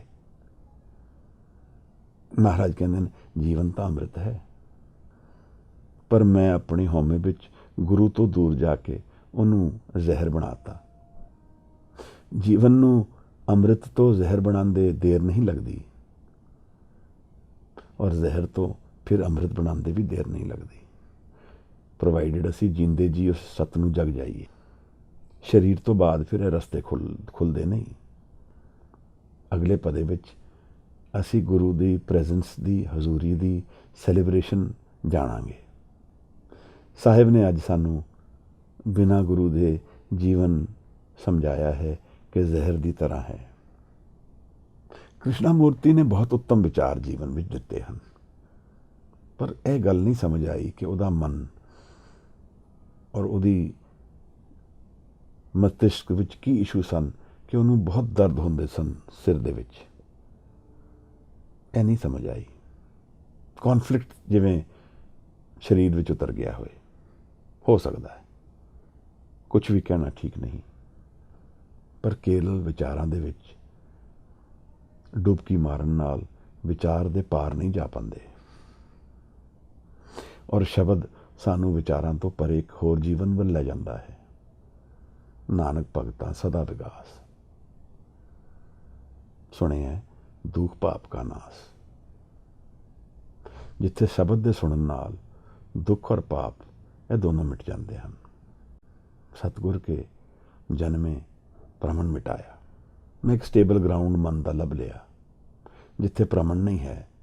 ਸਤਿਗੁਰ ਦੇ ਨਾਲ ਇੱਕ ਨਵਾਂ ਜੀਵਨ ਲੈ ਲਿਆ, ਇੱਕ ਅਧਿਆਤਮਕ ਜੀਵਨ, ਸਪਿਰਿਚੁਅਲ ਜੀਵਨ, ਜਿੱਥੇ ਇੱਥੇ ਮੇਰੀ ਸਪਿਰਿਟ ਜ਼ਹਿਰ ਨਾਲ ਕਨਫਿਊਜ਼ਨ ਵਿੱਚ ਖਤਮ ਹੋ ਰਹੀ ਹੈ, ਗੁਰੂ ਦੇ ਨਾਲ ਅਵੇਕਨ ਹੁੰਦੀ ਹੈ। ਮੈਂ ਇੱਕ ਸਪਿਰਿਚੁਅਲ ਰਿਐਲਿਟੀ ਵੱਲ ਜਗਦਾ ਹਾਂ, ਜੀਵਨ ਦੇ ਤੱਤ ਗਿਆਨ ਵੱਲ ਜਗਦਾ ਹਾਂ, ਅੰਮ੍ਰਿਤ ਵੱਲ ਜਗਦਾ ਹਾਂ। ਆਪ ਸਭ ਦਾ ਬਹੁਤ ਧੰਨਵਾਦ ਹੈ। ਅੱਜ ਦੀ ਇਸ ਪਦੇ ਦੀ ਵਿਚਾਰ, ਗੁਰੂ ਦੇ ਬਿਨਾਂ ਜੀਵਨ ਕੀ ਹੈ, ਗੁਰੂ ਨਾਨਕ ਸਾਹਿਬ ਨੇ ਸਾਨੂੰ ਪ੍ਰਗਟ ਕੀਤਾ ਹੈ। ਮੈਂ ਅਨੇਕਾਂ ਹੀ ਗਲਤੀਆਂ ਕਰ ਦਿੰਦਾ ਹਾਂ, ਜ਼ਰੂਰ ਆਪ ਸ਼ੁੱਧੀਕਰਨ ਕਰਨਾ। ਕੋਈ ਕੁਝ ਕਹਿਣਾ ਚਾਹੇ, ਜੀ ਆਇਆਂ ਨੂੰ। ਵਾਹਿਗੁਰੂ ਜੀ ਕਾ ਖਾਲਸਾ, ਵਾਹਿਗੁਰੂ ਜੀ ਕੀ ਫਤਿਹ।